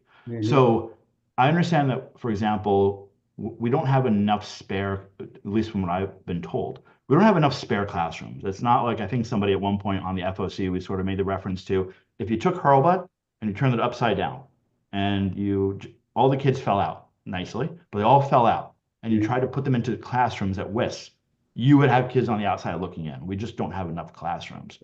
But has anyone asked you for the feasibility and or a study that if we have buildings that have such a large amount of square footage, could you reconfigure walls inside the buildings to accommodate more classrooms? Is that something you've been asked for? And is that something that would be a worthwhile investment to ask you to consider? That has not been asked of us. That would be a more of a design related issue. Although Scott's, as he said, he's an architect, I'm a civil engineer. If that was to be done, we would recommend hiring a design team like a Tecton or Silver Petrocelli to do that. So if that was to be done, we typically don't get into, I'll say, a recommendation of 4 versus 3, because that responsibility does fall with the Board of Ed and the educators. Scott and I are very familiar with school construction. We've seen a lot of educational specifications. We hear a lot of the 21st century jargon, if you will. But we're not educators by trade. We didn't go to school to be educators. So I like to say, we stay in our lane where we belong, and don't try not to venture out. We see that happen a lot, and we're trying to be careful of, we know what we know what we don't know, and the decision to go to 4 versus 3 is really a Board of Ed, educator, community, kind of like Lisa was alluding to, is what do you want your model to be, and the quality of that, and that's such a, I think, a subjective discussion, right? Of you talk about I think they were saying years ago, middle school was 4 to 8. I've been in a district where they have a 7-8. Is up in Cheshire, and they're debating, do they do a middle school that's 6 to 8? And there was folks that, I don't want my 6th grader to be in middle school. That's very common in a lot of districts, right? It's yours and many others, but they didn't want 5, 6. I think it was 6, 7, 8. They didn't want, let alone 5 to 8, right? So it's amazing how each community is so unique in how they want their education to be, whether it's the parents, the educators, the administration, your Board of Ed. Every town is unique in that, and whether it's that 17 to 20 student per classroom model, maybe 15 to 20, it varies, or the 20 to 24 model. My daughter, she teaches in Bridgeport, a chapter charter school. She's got 30 kids in a small, tiny room. She goes, I can't stand it, Dad. I'm going to the higher grades. Just graduated, so she's still starry-eyed and bushy-tailed. So I love it. But each community is different, and I think Lisa laid it out that having that uniqueness and having the students identified. I agree. There's a big value when the teachers know every kid and every student in that grade 2, grade 3, grade 4. That's just my personal belief, but yeah, it's up to each district. So, all right, and I have 2 other questions. I have more questions. I'm going to ask 2 more, and then I'll turn it over to my other peers, and we'll see if my questions get answered. My next question is: have you ever done a project, or is it even conceivable? The town, speaking on behalf of the town, I think the town has municipal needs as well. Is it possible, have you ever done a project, and I don't think this is the right phrase, but a school within a school? So for example, could the middle school, or could you have, we talk about gyms and cafeterias, and I know Lisa talks about the logistics of, if you have 800 kids in a school, how do you run through a proper lunch? Or do kids start having lunch right when they get off the bus? And those are real things that I don't think the average person would think about. I know I hadn't thought about those things as a parent. I always did wonder why my kid had lunch at 10:30. But it's logistics. Is there any type of project that you can have, for example, just for argument's sake, you have a building like the middle school that's renovated, built new. And I think based on what Lisa was saying and the other administrators here, we have a pretty good grade configuration today. Could you, and this might not be even, I guess this is a question for the educators, but the question for you, Chuck, is more, have you seen or can you do a school where you have a wing, a section, a portion of the building that is, for example, 4, 5, 6, and then you have your traditional middle school that's 7, 8, but there are common rooms that are shared. So for example, the building is built where there's 2 gyms, there's 2 cafeterias, the parts of the school that you have logistical problems with. So you have common areas, again, throwing these out, the gym, the cafeteria. I remember most cafeterias at the lower levels double as for orchestra and chorus and stuff like that.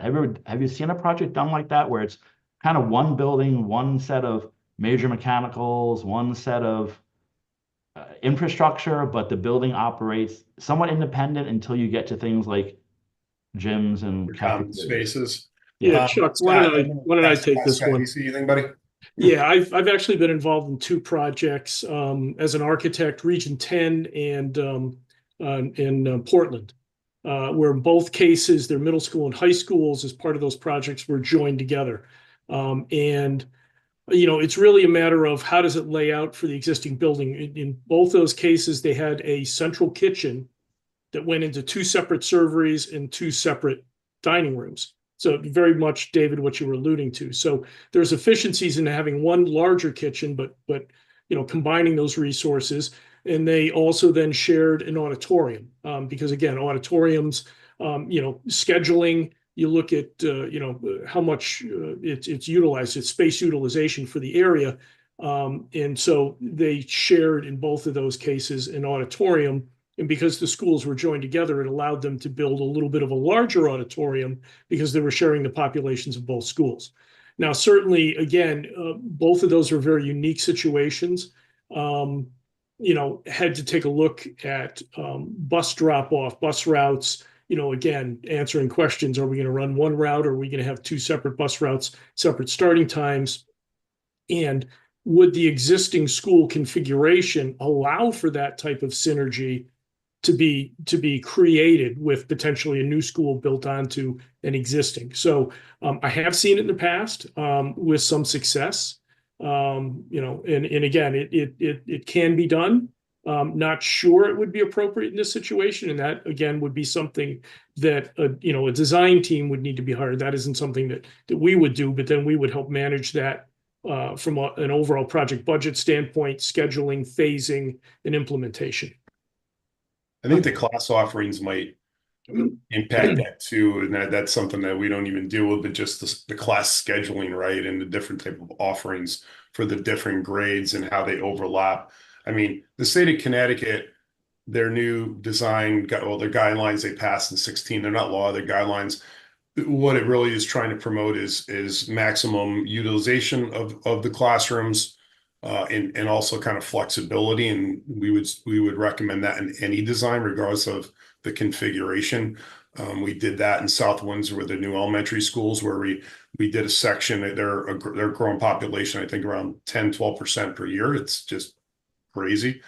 But for example, we did the support the ELLs and the reading and math intervention. We basically said we're going to take a regular classroom size, build it like a classroom, and put in simple dividing walls to make those support, so that if they had to expand a sector, we could take those walls out quick, find new spaces for the support on a cart, and make that a classroom. So that's when we were looking at the flexibility, looking at the gym, the stage on the gym, having the doors that fold down, the vertical doors that come down, they're soundproof. It serves as instrumental music, but also for your gymatorium at the same time, that type of flexibility. So certainly I would encourage that in any new type of design that comes out.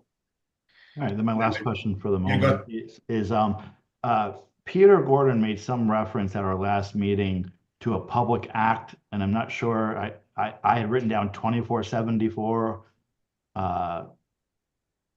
Peter, can you, because I was looking that up, and there was an implication that we as a district or the state of Connecticut is going to force the schools into solar power and green initiatives, and it's going to happen in 2025 when we're 2 years behind, and we've got to do something.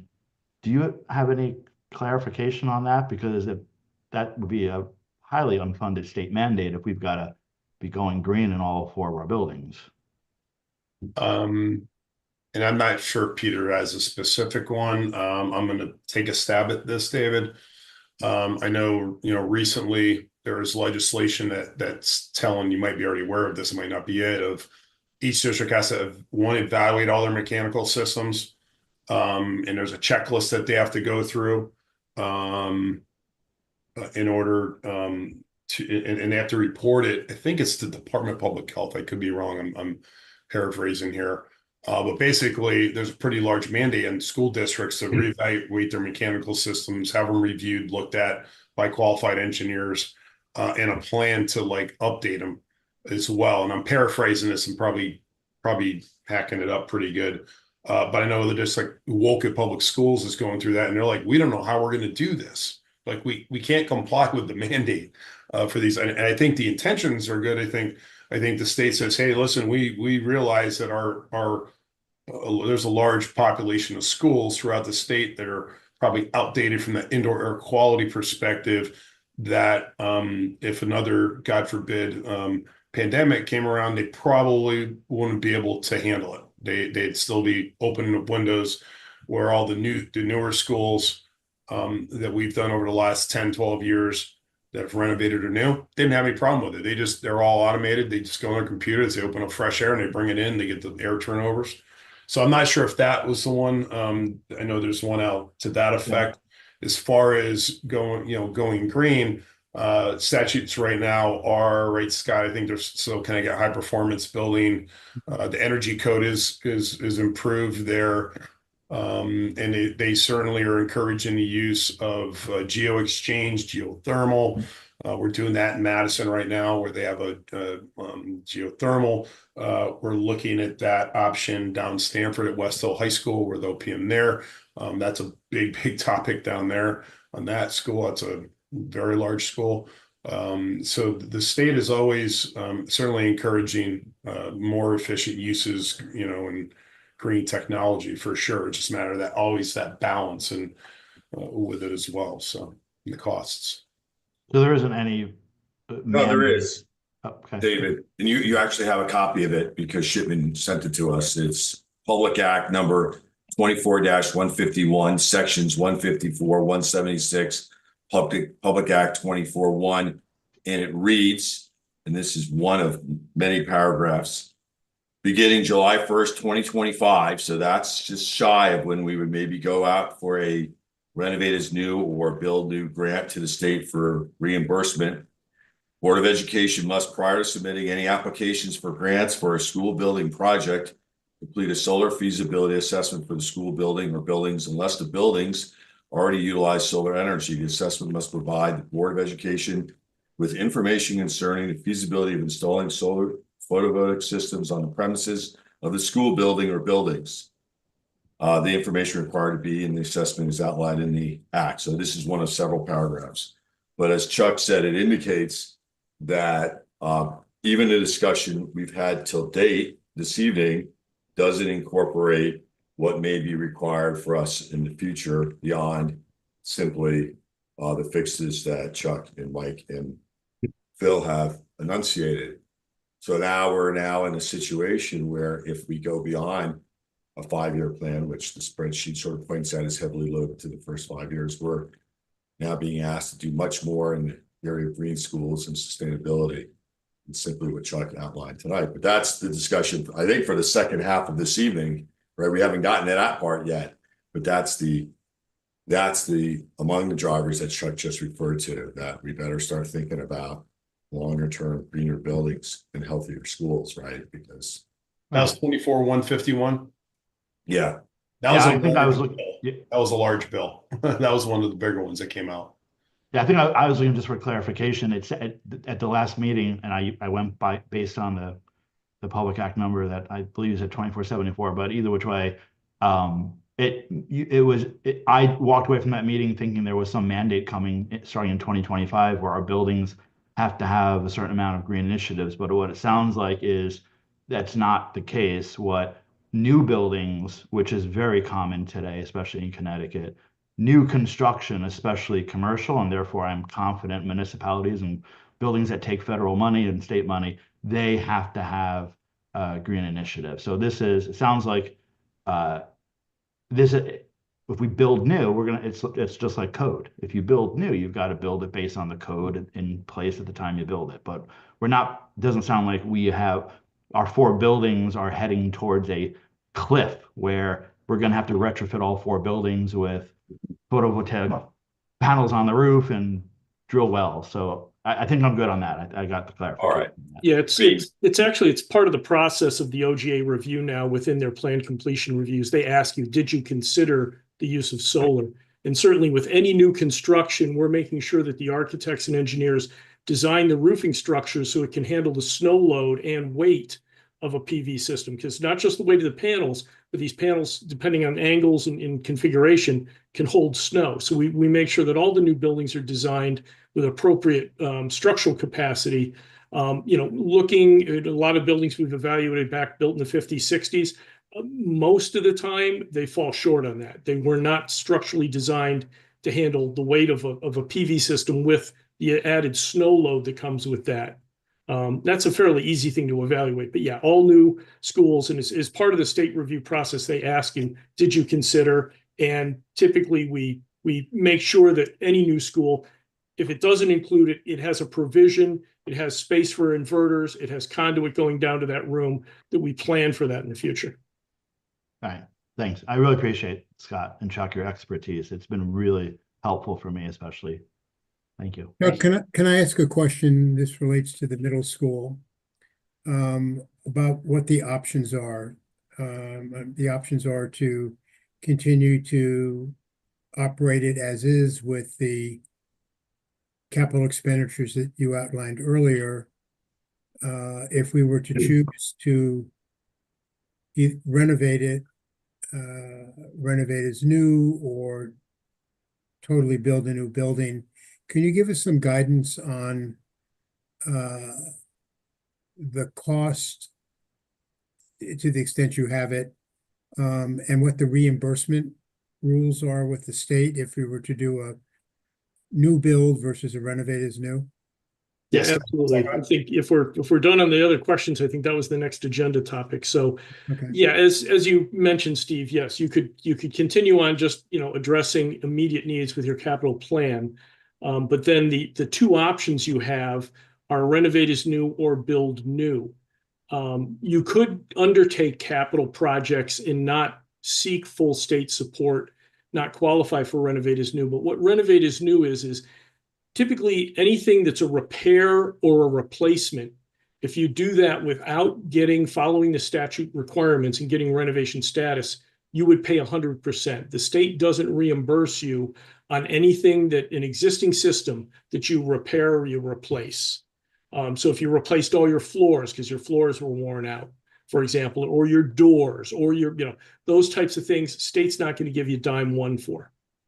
But if you go through the process of evaluating the school for renovate as new status, and submit a package to DAS to be reviewed and approved, all of those nasty R words become eligible if you're granted that status.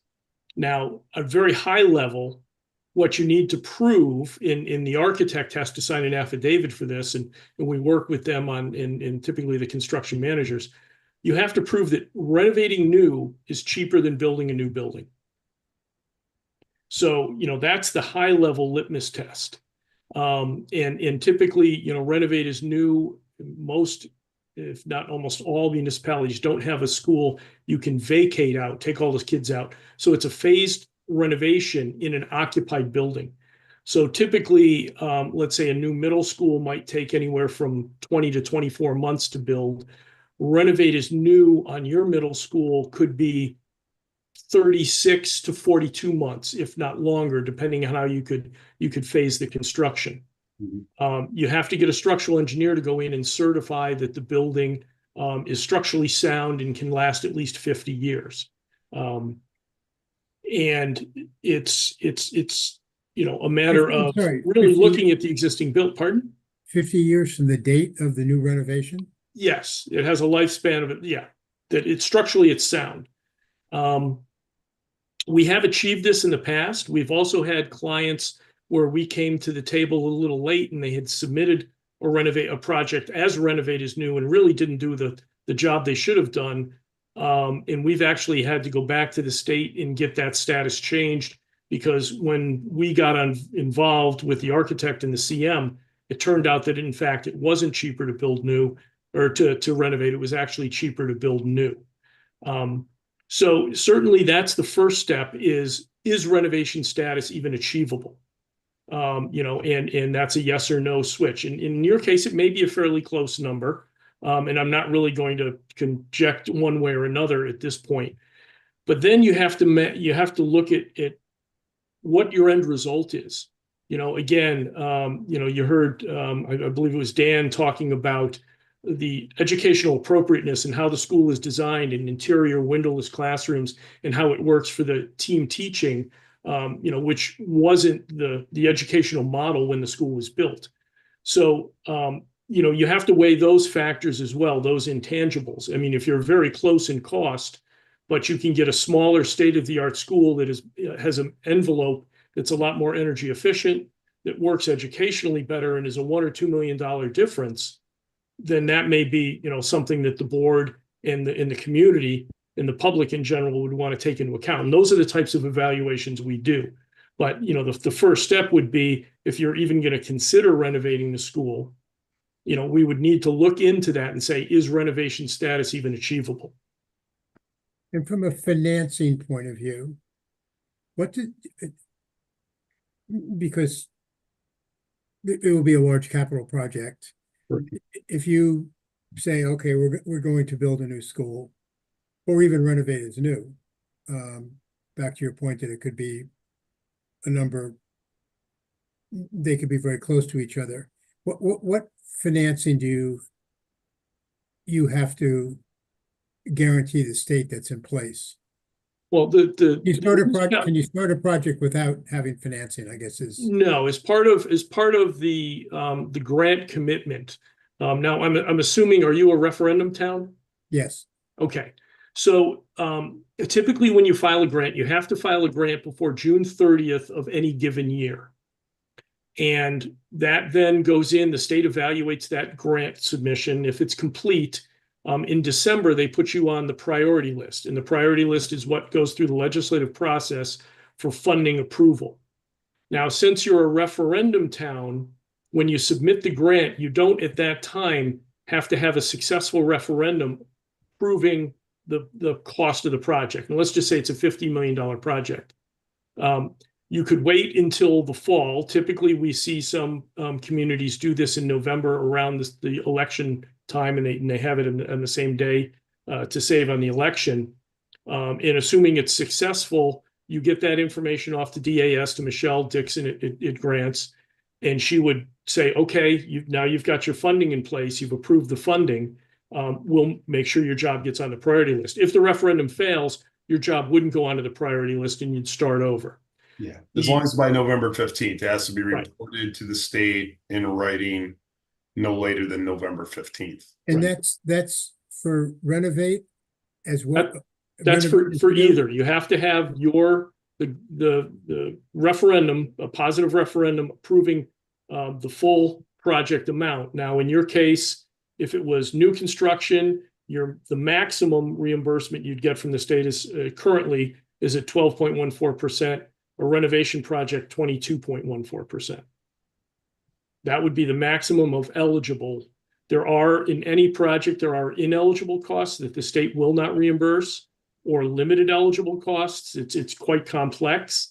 But those are the types of things as well that we're very familiar with. We understand. We'll do those calculations and work with you so we can give an accurate accounting of what we feel is going to be the town share when you look at mill rates and impacts to the taxpayers. But can we just stop there for a second? So if the decision was to renovate as new, Mhm. and renovate as new is gonna cost, I'm using make-up number, $50 million. Yep. And that renovate as new will take place over, is there a specified number of years? Because if there is, let's assume it could take place over, you tell me, 8 years, or does it have to be a The short? only statute, Steve, for construction is that you must start construction no later than 2 years after your grant commitment, which means the priority list, once it's passed by the legislature, they send you a letter, say July 1. You have 2 years from that date to break ground and sign a contract to go to construction. On the whole project? Correct. For the main construction, you have to be breaking ground. Now, whether the construction takes 3 years, that's a No, different story. This is just my- breaking ground. You have to start construction. My point is, if you're doing renovate as new, Mhm. can that be done over multiple years, or renovate as new as the whole project at one time, not 50% of it on year one and 50% of it in year They 5? can be phased. They can be phased. Over what period of time? I'm thinking Depending- of phasing financing. Well, you would sell your bonds at specific periods, and we would work with your bond counsel to help try and smooth out those curves. So you're not going to Okay. bond the full amount day one, because it would be in far as renovation, could be a 3.5 year project.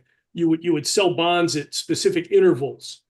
And typically we help and work with bond counsel to help determine that. And that's part of the presentations to the community Yeah, of we do the finding, cash flow. of Yeah. smoothing out that, looking at other commitments within the town, when are other bonds ramping down? What are other financial commitments within the community? And then work with bond counsel to try and come up with a plan that's going to try and level that out as much as possible. Right, but at some point in time, let's assume the whole project is $50 million. You're gonna end up with $50 million on your balance sheet as a debt obligation. Because the original bonds are not gonna mature before, whatever the next series of bonds is. You're gonna. That all depends on how you fund it. That's really a district by district plan. That's up to you, your finance director and others to lay that plan out. Like Scott said, is okay, how are we going to bond this out with other things in town? We just provide the cash flow for the project. Okay. Say this is what you're going to borrow, and we give it to them and go, you tell us what your bond, what your financing costs will be, but we Okay. don't get into like when, the specific bonding per se. Okay, thank you. The other thing, Steve, just to upon a little bit is we did this in Madison. There's a statute that not many, I think Madison's the only one that I'm aware of. It says if you can prove that building new is less than renovating, and it's a hard proof, they'll give you the additional 10 percentage points. So we So can I ask a question on that? yeah. So you're working on the Long Lot School. Is that right? I did some preliminary studies. I'm not active on it now. So I was I'm just curious, because they went through that same very drill. familiar with it though. Okay, but they went through that same process. Do they build a new school or renovate as new? And I think they opted Oh for. yeah, they did the feasibility study to do whether, because when we got involved early, Steve, and based on our experience, we said, listen, we recommend you build a new school. It's just too far gone. It just, you don't have to get analysis paralysis to look through with our experience. And sometimes it's not that simple. This one was pretty simple to us based upon our team studying it. And I'd mentioned doing the thermal scans.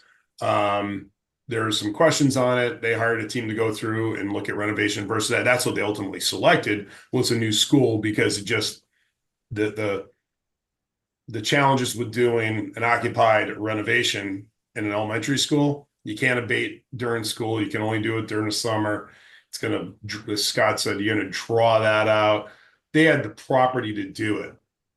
Not a lot, but they had the property to build a new one, so it kind of makes sense. But what I was saying to Madison is, if you can prove that building new is less than renovation, you can get the additional 10 percentage points. We drafted the letter for Madison. I drafted the letter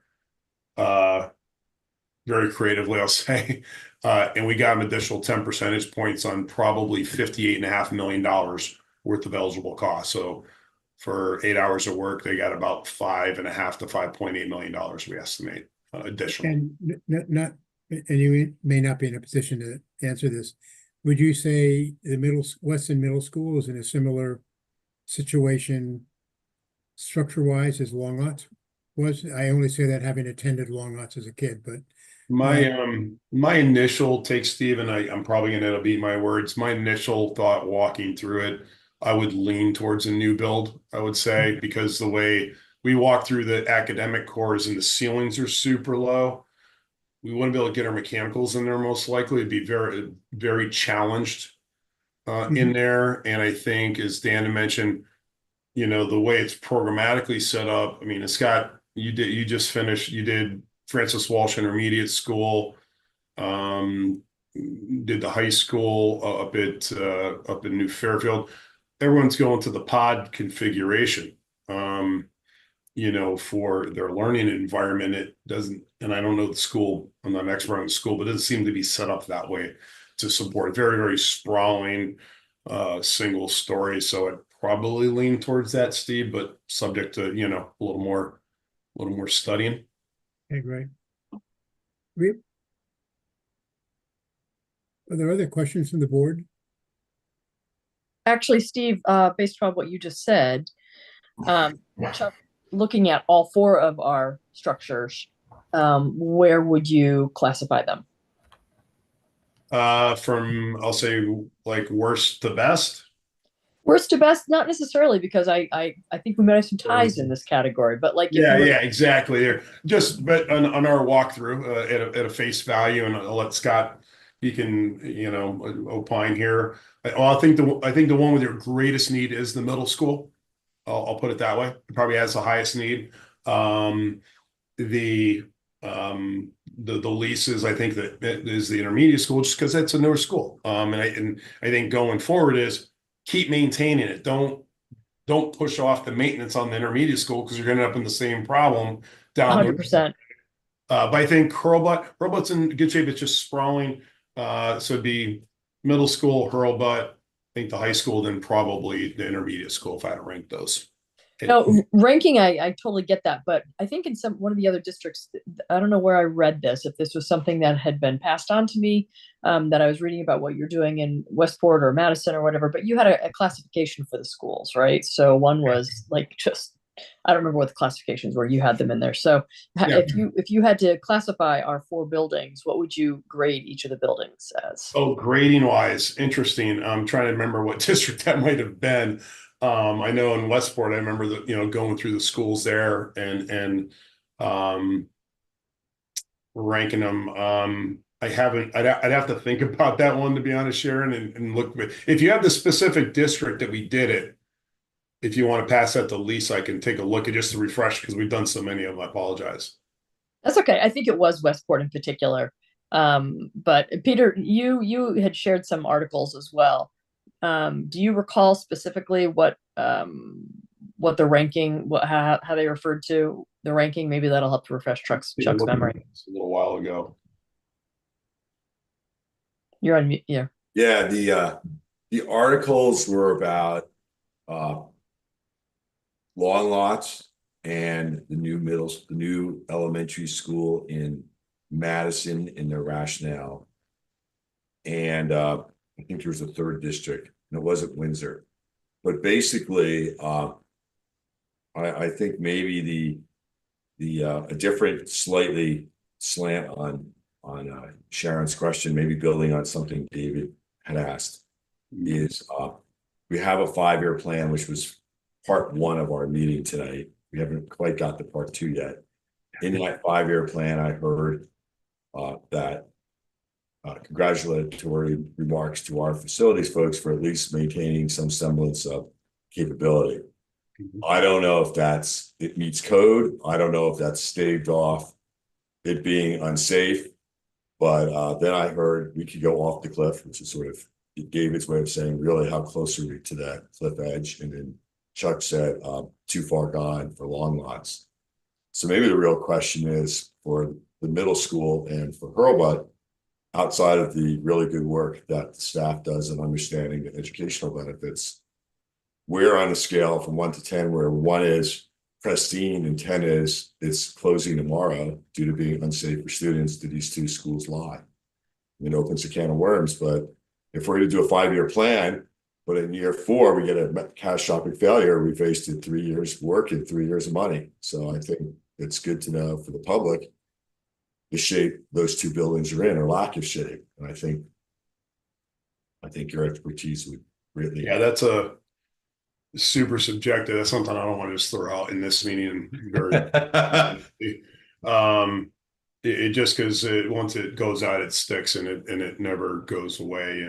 And I don't think Scott or our team has enough knowledge of your buildings, yet. I would just say, hey, your middle school is definitely in need. And I think I would, like I said, I would lean, based upon the walkthrough a couple times, lean towards that new. But as Scott said, there's a process of evaluating the facility and of whether or not, as the state said, you'd have to hire a licensed architect to go through, and there's a 12-point, there's a form that they have. I actually have it up on my screen, that they have to attest that for the structural, for the structural components, that's got to be comparable to a new facility greater than 50 years specifically. All the proposed systems in a renovation will have a useful life of 20 years following project completion. That's verbatim. The new windows are high efficiency. It's going to meet high performance regulations. It's got to meet that. There's again, the cost analysis that Scott spoke about is well, it's got to be 100% up to code. So the question is there an architect out there that would be willing to put their stamp on all of those items? And that's something we're going to be probably recommending, is to hire a licensed architect and a team to do that and go, are you willing to put your stamp on that? If they say, no, we're not, well, then we probably know that renovating is probably not the avenue you want to go, unless you find somebody else. And all these firms are probably going to, they might slightly vary in their opinions, but they're all well qualified, and I would put it through that ringer before anything else. That'd be the first litmus test, is that checklist. Chuck, how long does that take, that process, Chuck, in terms of determining, let's say, that whether you're even eligible for that visa, that renovation, the renovate as new status? That checklist we're talking about? Yeah. Probably, depending on where everybody's busy right now. I'd probably say, Scott, I don't know, 6 to 8 weeks maybe from signing a contract. Yeah, I think that initial litmus test of just, do you think it would qualify? Yeah, I think 6 to 8 weeks. If they say, yeah, I think it would, then you've got to take it another step further, and you got to say, okay, now we've got to create a conceptual design that would meet your ed spec and meet the educational requirements as part of the renovation project, and then balance that against a new building. So it's not just a matter of, can you, are these checklists met? But then you've got to say, okay, what is our design? How long is that going to take? And you use that to develop an overall project budget that then is compared to a new building. So it's really kind of a two-step process. Yeah. I mean, I think there's obviously, and Chuck said it too, right? That there's, if you could swing it, build as new, if they're even close in terms of cost, then that building may not even be available to achieve that status, and that it just may be better to scrap it and to build as new. When I was looking at I don't want to be in a position where we go down the road here for a couple of months and then we get to a point where the costs come out and the willingness / ability of the town is to not pursue, and that we don't have any alternatives, and then we kick it another year, right? I think everyone wants to avoid that. When I was looking at the old Tecton deck that they provided to us earlier this year, it looked like Build is New and Renovate is New were sort of comparable in costs. But now that I'm looking at it again and I have it up on my screen, unless I'm wrong here, it looks like they applied the same state reimbursement of 22%. And you guys are telling us it's 22 and 12. And so that would significantly increase the cost of Build is New, and then maybe change the calculus. So is there a solve there, Scott? It looks like you want to say something, but yeah, that would just change the cost to the taxpayer in the town, your percentage. You could have the same, you know, you could have two projects that were 50 million, one Renovate is New, one new construction, both 50 million, but the state is only going to give you 12.12% on the new versus 20.12% on the reno. But, right. Yeah, so and I think I pointed out, town, correct? I mean, the cost is more than to the town, to the taxpayer. right, but that's not, the state doesn't care about what the cost to the taxpayer is. The state just cares about what the total cost is. Right, but it's obviously it's a main factor in our ability to assess whether or not it's feasible to pursue that going forward.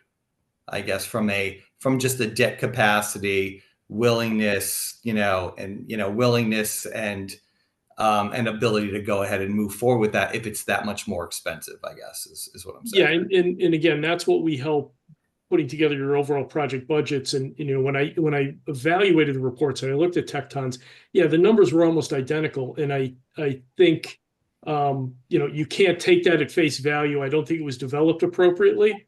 Okay. I think it needs more study. And I pointed that out in the report that they in essence use the same number, and it's not going to be the same number. God, let me just interject that point, Michael, to piggyback on that. I thought I heard earlier you say that you can essentially like try to gain back that marginal 10% based on if you can maintain or verify that certain things, are whatever. I'm like not being very eloquent at 9:15 at night. But can you tell me what's the likelihood that you can essentially make those two reimbursements equivalent?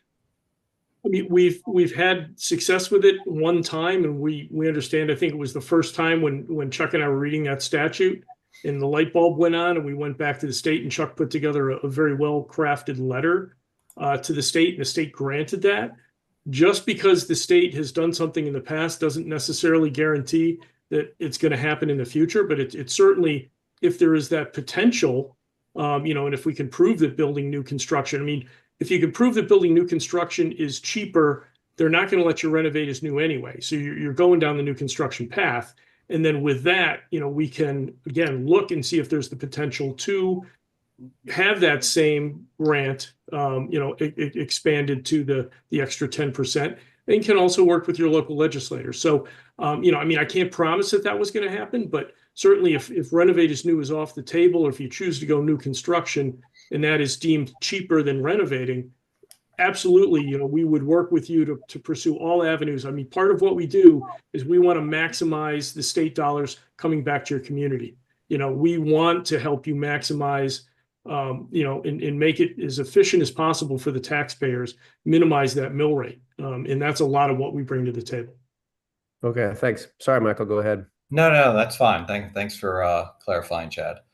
I guess my other question then is, it does feel like there are a lot of gating items here, right? That we obviously have to go through in order to know what we qualify for, sort of what's on the table, right? In terms of what the recommendation, what our optimal sort of recommendation would be, and what potential alternatives would be, let's say, as we go down the path of, what we move forward with. Do you guys provide, what I guess I'm struggling with is, that there are a lot of sort of decisions that have to be made. There's a lot of information that still we need in order to make those decisions, a lot of milestones that have to be hit in terms of, our evaluation. Do you guys provide, I know in your document here on the next steps, you provided, a bunch of bullet points in terms of what may need to happen here going forward, what you guys recommend. Do you guys work with, boards in order to provide just a comprehensive timeline of all of these things that need complete with checklists of all of these things that need to happen, how long they're going to take, when we anticipate sort of getting certain information so that we can make decisions? Because, I do feel like, Steve said at the onset, this is the first of many meetings. And I appreciate that, but I would love to understand sort of if we're dotting every I, if we're tracking according to an appropriate timeline, so that if we are trying to hit, let's say, this timeline, next year for the grant, that we actually hit it and that we can track our progress. Because I do feel like this could have the potential of sort of getting away from us and sneaking up on us in terms of all of the questions that we have to have answered here before we actually make a decision and bring it to the town. Yes, Yeah, it's Michael, part if of I could, Scott, I'm just gonna show you a sample of our macro schedule. I think Scott might have been going there. Yep. I'm gonna show you the one from actually Long Lots that I did back in January 2022. This is just an example. We have another one we use, but I just wanted to show you this one. So back in, I think this was January 22nd, if I remember the date. Yeah. Apologize. March 3rd. So in 22 is when the project got passed over to the building committee for Long Lots. And they laid out basically where you see here, it got turned over here to the Long Lots in late 22. And this is in what you see in red is the line. And I did a comparison for Tom Scarice because the timeline they put together, we knew they couldn't meet. We've done too many of these things. So in the gray is actually the gray is what they, I think, put together, and the red is what we had put together in the design phase. Yeah, the gray is there. So the same feasibility study, design 12 months. You can see here I put not sufficient bidding, and then school construction. And they said they're going to occupy in fall of 26. They just came out and said they're not going to make it. And it's going to be fall of 27. This just macro schedule is what we put together for fall of 27. We predicted it back in 2022. But this is the type of schedule we would start with, refine it, and then what we do is we create a detailed, we call milestone, Michael, that has very specific dates of deliverables of when do we have to go, we have to get funding authorization, when do the educational specifications need to be completed, when do we have to vote on the 3 resolutions for it. We'll spell all those out in high level detail. So the answer is we do that. That is the roadmap to get from point A to point B in the schedule. And if we're doing our project, our jobs right, that red bar, that status bar just moves to the right as we go. So. Can I just jump in one quick question to piggyback on Michael's? So that timeline I think was helpful. Again, I was looking at some of the documents that you guys have out in the public, and I found a timeline that you guys put together for Wallingford Public Schools. Where are we, based on what you know so far? Where are we, or where should we be, or what year should we be applying to the state for? Right? That's maybe the question. So we know June of every year we have to apply. Otherwise, we wait for the following year. Correct. Based on where we are, where we are, and where we should be, so that we go through a process where the most important piece is we get community buy-in. We have to get the community to buy into this. Mm-hmm. Are we looking at a June 2025, or are we looking at June 2026? You're right in between the two, to be honest, David. I honestly, as I think Lisa, you mentioned, slow baking it is in my opinion, the way to go. Educating your community, doing our homework, not getting an analysis paralysis though. It's like, first it's making a decision on, do you want to do a project at the middle school? It seems like it, but is the community make a decision? Okay, hey, yeah, we were going to do something. Maybe we're not sure if it's renovation or new yet. Well, what do we need to do to vet that out further? And I think Michael and others, you guys, you want to see those comparisons between the two. What's the debt impact to it? And we've done spreadsheets. We've done them in Cheshire with the analysis of, okay, here's total project budget on a high low. We start with a high low kind of a range. We go, what's the reimbursement rate and what's the cost, the estimated district share? And this, spreadsheet's got a ton of tabs on it, which I'm sure you guys all work with, but and we kind of whittle it down to come up with an educated decision, an informed decision, ultimately. But right now we keep on talking about comparisons, but from everything that I've heard, we need architects to come in and let us know if we really can do a renovation. If we can't get to that 50-year ability to renovate those buildings, then we're really turning our wheels here, because that's a yes/no answer. Yep. Getting architects to be able to come in and let us know whether we can renovate or we have to build as new gives us a real clarity about making decisions down the line. 1000% agree, Lisa. We've already been reaching out to firms to solicit interest for that, believe it or not. Chuck, based on what Lisa said, and based on the I guess the clarification we now have, which I think we can say Tecton erred on or made an error. The reimbursement for new is 12%. The reimbursement for renovate as new could be 22%.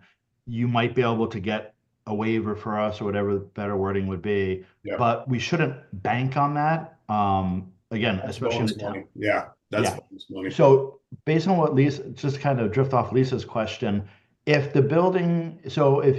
we line up a structural engineer who comes in and says the building is not a candidate for renovation, it's going to fall in upon itself if you start doing this work.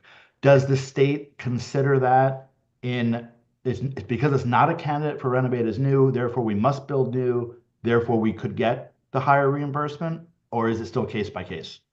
I think it's going to be a case by case. If we again, step one, agree, hire an architect, get a team on board, get quotes to do that analysis. Okay. Say they say no. We haven't gone through this scenario where they said we're not going to support it, and here's our letter and our stamp that says we can't support renovation status according to the state of Connecticut's requirements. I think what you said might hold some value of why would the state give you the additional 10% if you can't do it technically anyways? Kind of hard. It's kind of, it's kind of hard to justify giving the 10 points out if I was in the state's shoes. I think it just trying to apply some common sense to it. But if we could renovate it and they say, yeah, we think we can certify it. Now you got a decision. That's probably almost a tougher decision because now you have two different options versus one. It's that yes, no is gone. And now it's okay. We have two different options. Which one's the best one? Like Scott said, and I think now you dive in.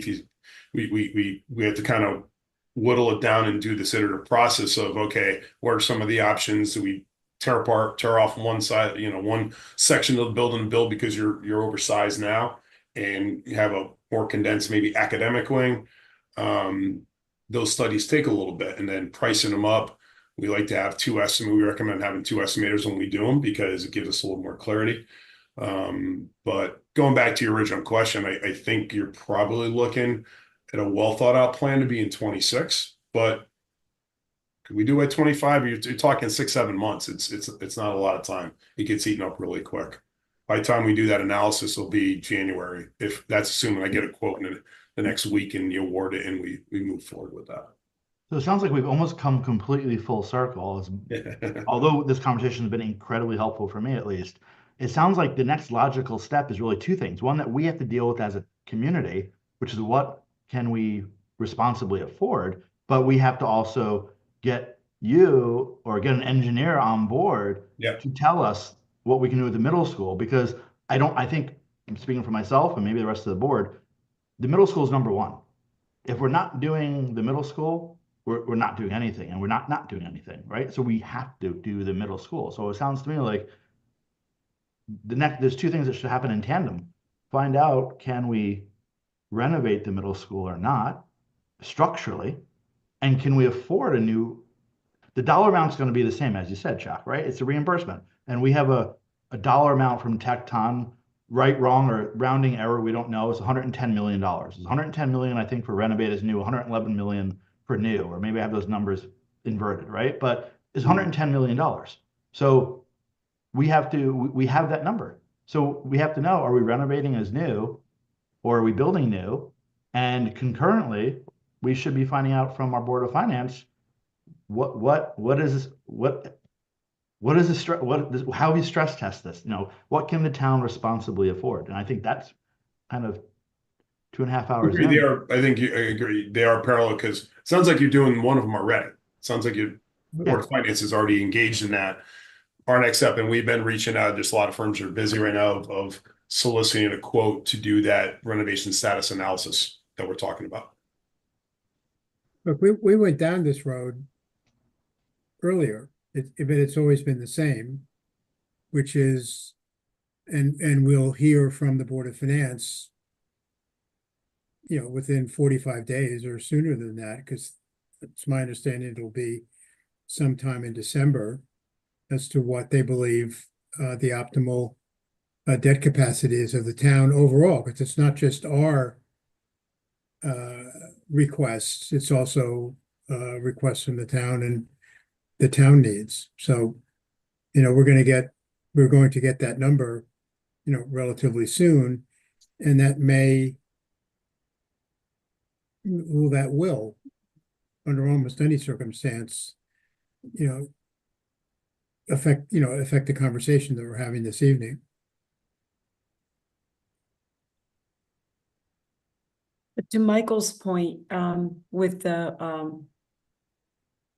let's say it's 110 million, whether it's the 12 or the 22%, that's a big difference for the town. So, and when we had talked, when Phil, Mike Delmastro and I talked to Chuck and Scott, that's why I said, start seeing if we can find someone we have to know, can we do this structurally? And until we know that, we'll get a number and all that, but at the same time, we got to figure out if that's even an option, because then it might be, well, we can't afford these things.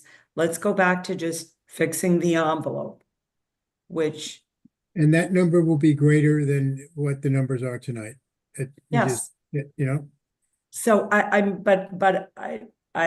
we have to have the answers. And, I know that this is at times frustrating, and it's frustrating when you feel like you've come full circle, or, your involvement, I know, was delayed. I mean, I talked to you last September at this time, but I think we're finally getting some sense out of what we're dealing with. And, there was some people who said, there was feedback, why are you doing this meeting before the enrollment meeting? Well, certain things have to be done at certain times based on when we get the enrollments and the final from the state. And we just have to keep moving forward with each step to get as much clarity around this as we can. And my recommendation would be, yes, we have to find out what the options are in the middle school. Just because they said, oh, it's this cost or this cost, they never really committed to, it could be done. And that's a major thing that we need to have answered. At the same time, we need the numbers from the town. At the same time, then, when we have that answer, we're going to have to figure out what is the timeline. And then you have to come back and people are going to start having to make the hard decision of how you sort of cut up this financial pie that the town has to get where we need to go with that. and it's ultimately going to be a town decision, but, all right, I feel like I'm rambling, so I'll stop. I think Well, it's, maybe we've been talking now for 2.5 hours. I don't know how the board members feel if there are more questions, but we do know we're going to have subsequent meetings, and in the interim, well, first of all, in the interim, we're going to hear from the Board of Finance what their views are on the optimal debt level is for the town, and we're going to hear that relatively soon, hopefully within the next 30 days. And maybe that's the next step. I mean, they give us a number that's substantially less than the numbers we're currently using for the middle school. It's going to change this whole conversation. is the certification of the middle school as a Renovate as New project something that the board wishes to pursue concurrently while we're waiting for the numbers from finance, given that it could take up to 6 to 8 weeks to even know the answer to that question?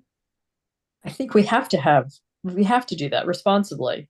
We have to know whether or not it's a Renovate as New or new only. I think it'd be irresponsible not to, but at the same time, what's the cost? What's the district going to cost for that as well? It's 110 million. That's kind of the rub here, right? No. So the cost of the architect to certify. Yeah, I'm like 110 million, that's overpaying. Don't do That that. might be less. Please, David, please. Scott's like, ooh, can we? No. That should be less. In between probably 30 and 50,000, Sharon, basically because of the size of the school, somewhere in that. Lisa. So that's not a small amount either. Wait, I'm sorry, Chuck, but now it's two things. We have a full-blown analysis and evaluation, and there's also that preliminary where it's just a quick look to see, are you even willing to certify it? I don't think we're at the point where we're going to do a full-blown analysis. What we're looking for is just the cost, just to look at where we are and whether or not they're willing to certify the project. So that's Phil to the rescue. Let me talk about that, Phil, for real quick, because I don't think we really talked about that. So what we did, this idea came up, we over in Westport for Coley Elementary School. That's probably the next school they're going to look at after Long Lots. And my first sort of whole conversation come up. I told Tom, I said, I think we had to have somebody come in and maybe do this renovation status analysis, because then they'll know, and that one's years out. Hey, can we even do it? Same conversation you all are having right now. So I would get the quote to do the whole thing, but I would ask them, how much, just come in. We want you to come in with your team to kind of initial walkthrough. And if in their opinion, they say, listen, based on what we've seen designing many, many, many schools, we don't even think we can put our stamp on it. Question is, do we even go down that road and maybe spend a couple thousand to do the walkthrough with their team, a little look-see versus $35,000 to $50,000. That's what we'd want to do anyways. Like you're saying, Phil, is because they say, hey, listen, there's no way we can do it. Well, let's not waste our time and the effort, but they might be in between and say, yeah, maybe so. And that's a conversation we'll have to have. So just so we use your, funds judiciously. So just to kind of piggyback on Sharon's question, so how many thousands, tens of thousands or thousands just to have I guess maybe an informal, spitball, someone looks at the building and says, I've been doing this long enough, it's just not going to support it. Yeah, so the Coley one, the full blown one, I was around a $35,000 number for Coley. We end up spending around $6,000 to $7,000 for them to do a preliminary quick assessment, draft a letter saying, hey, in our professional opinion, we don't feel we'll be able to certify per whatever the form number is, 3520, SCG 3520. We don't feel we can do that. It's a statement of professional opinion. It's in the file. And that was, So that dollar amount to me is pretty reasonable, but it doesn't change really the number that we're going to float, which is 110 million or 111 million. So that's a whole separate conversation. Yeah. Right. So I think it was a great question. I'll give credit to Lisa, it may have been Sharon, but I don't know. what do we, or actually maybe you, Chuck, what do we do next? And I think what we do next is we have to wait for the Board of Finance, because $6,000 or $7,000 is a great investment, but it doesn't change that we're looking at $110 million or $111 million spend. And the Board of Finance comes back and says, we're going to cap you at, I don't know, $8 million a year of debt, 10% of our typical budget. I don't think we're going to get there from here. They may come back and say, you've got $80 million. And by the way, the town needs 10 for theirs, right? So I think we have to wait. It's 45 days. Let's wait a little bit longer. Let's the Board of Finance tell us what we can afford. And then from there. David, I totally agree with you. Look, we had this conversation a long time ago. We need to know, we need to know what the town can afford, and we'll know that hopefully in 45 days. Yeah, and I would just say I'd be cautious again, even though Tecton put a number in. I'd have to go back and evaluate it to see what escalations or what year did they think construction was going to start. Typically we see if somebody throws a number out there, the public grabs it, and all of a sudden that becomes the number. So I just say, please be cautious with that. It may be less, it may be more, but somebody will remember and say, well, David said it was going to cost this on this date. We do enough of these that we see that happen. So, I think once, we get to the next step and we can put that macro schedule together that Chuck showed, then we're going to know when construction is going to start. We can take today's dollar values, escalate them to that point at 4.5%, 5% a year. You've got an ed spec already for a new middle school. So we know the square footage that's going to be, so we can lock in on a much better number and we can really test that. So enough said on that one. I feel like we just test drove a really nice car and then we sat down to talk numbers. And now we're all thinking that Honda Accord. Real quick, David and everyone else. I know we're waiting on the numbers from the Board of Finance, but to Lisa's point, are we still reaching out? And to Chuck's point, everyone is busy at this point. Are we still trying to secure an engineer to do this work? Because whether it's now or in 45 days, we have to get on someone's schedule to be able to do this work. So first of all, we can't make a decision on spending money tonight. It's not on the agenda. We can on the 18th if we want to do that. I think it would be good to know, can we engage with an engineer, over what time frame and at what cost? Well, I think it's helpful. We have some basic numbers regarding that now. Right. Go walk around maybe for $7,000 or, they'll get a sense whether you even pursue it. And then it looks like, yeah, maybe you will. Then it's about 35. Then why don't we we can talk about it tomorrow. We'll put a number on the agenda for next week. Next week. Authorizing some number, subject to, finding if someone can be engaged. But we may find in the interim that the Board of Finance says, no, you don't have a sufficient amount of money. So it's kind of. Yeah, I mean, we could solicit a proposal for you, just have it in hand. You don't have to sign the contract or award it. That way you have a real number. Well, that would be helpful. Yeah, we can solicit that. Doesn't cost you anything to get a proposal, so. Is that good with you? Maybe that's as we move forward, then we'll put on the November 18th. Oh, we have a chock full agenda. We can put oh God, I'm sorry, EOC next steps or whatever, and just you guys can reach a consensus around, yes, let's have Colliers solicit a proposal for us while we wait for the number. That seems like an appropriate next step. I think people have heard a lot, and I think people just kind of need to think about that over the next few days, and we can talk. I certainly really appreciate Chuck and Scott, your patience, not only tonight, but you've been very patient over our, you know, the last, I don't know, I mean, we really started working much more closely this summer. But the way you explain things is, it's very helpful. I think because I'm speaking for myself, but I see the administrators nodding like it's all solidifying now, a great deal on how we can find this path forward.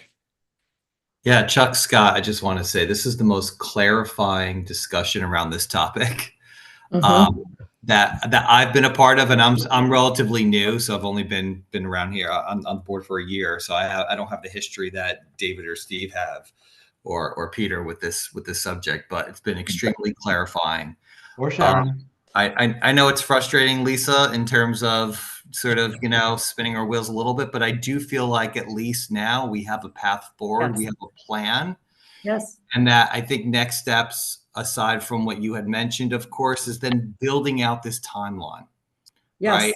Just understanding sort of clearly what we need to do, what information we need sort of to solicit along the way. And then, of course, the decisions that we have to make, and that it's all timed down. Look, it sounds like it's a 2026, but I think at least at that point, you know, we can have recommendations, we can have alternatives if those recommendations fall through, and that the process, you know, finally comes to a conclusion, you know, at the end of an extended, let's say, timeline here. So I'm hopeful. Piggybacking on that, I have a couple questions. I'll try to keep them really quick and yes or no if possible. So the first question is there a world when these reimbursements go away? I mean, we just had a changeover in administration. I know that we're in Connecticut law mostly, but next year and a half, 2-3 years, we imagine those reimbursements change. Scott or Chuck? The reimbursement rates, or just the rates? Either their existence or their percentages. The percentages change year to year, and there's an angelic formula that the Department of Education does, and they change slightly. You go up and down maybe a point. Yep. You're not going to move too much in Weston. You're going to stay pretty close. I don't see them, you know, going up or down too much, frankly. Going away altogether? Renovating dollars, school construction. That's hard to say. We haven't seen it go away yet. I know the state spent a lot of money over the last, you know, since I've been doing it for the last 10 years. So, But it's state a lot of money. need out there. It's state money, not federal money to the state. No, I understand that. I still curious about the question though. If it's No. That's not, I'm not making a statement. Question is, does the state rely on federal funding for? This is fully state. These funds are general obligation funds that they vote on. Okay. And it's fully state funded. Okay. My next question is, do these costs on projects ever go down?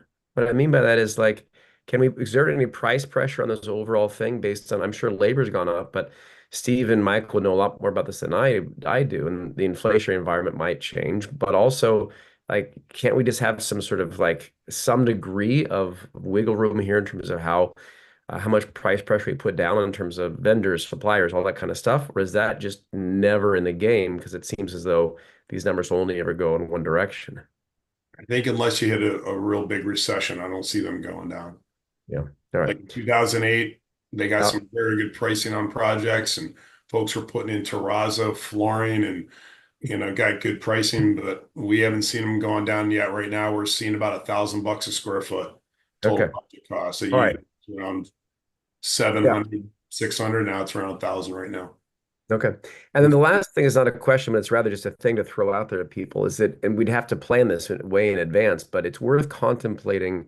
Is there any appetite for some private fundraising if there's a very small thing we're trying to a gap we're trying to close? I don't anticipate this community would, we're not talking tens of millions, but if it's like, I'm guessing high hundreds of thousands, or maybe very, very low millions, it might be something we could close a gap via private fundraising potentially. So just floating that idea.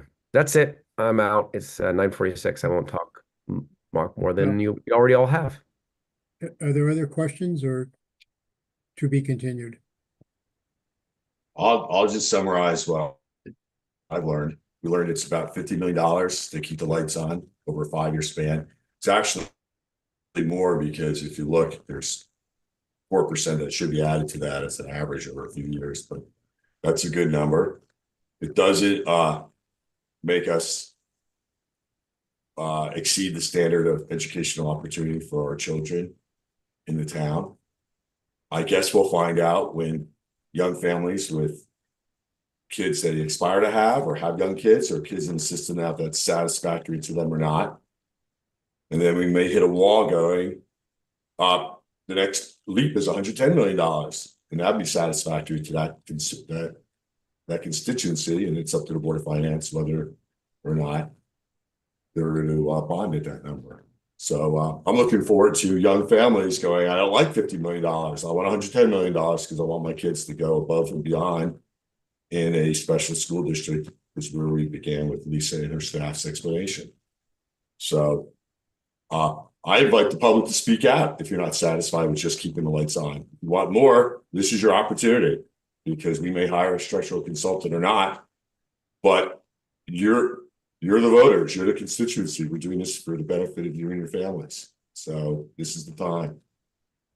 Peter, isn't it go a little further than that? Which isn't there a point of like absolute absurdity where isn't there a world in which spending just the money to keep the lights on at $50 million a clip is like the dumbest thing we could do?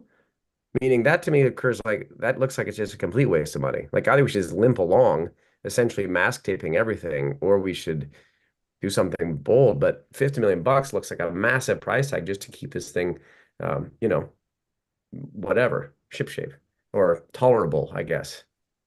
Well, 0 means you close at least 2 buildings. 50 means you keep something going, and then you still kick the can down to a harder decision. That's going to be a $150 million decision. So we keep missing the windows, right? So our role here and our responsibilities to the community is to go beyond that thinking, right? And that's why I invite people to say I am or I'm not satisfied with these numbers. I want more.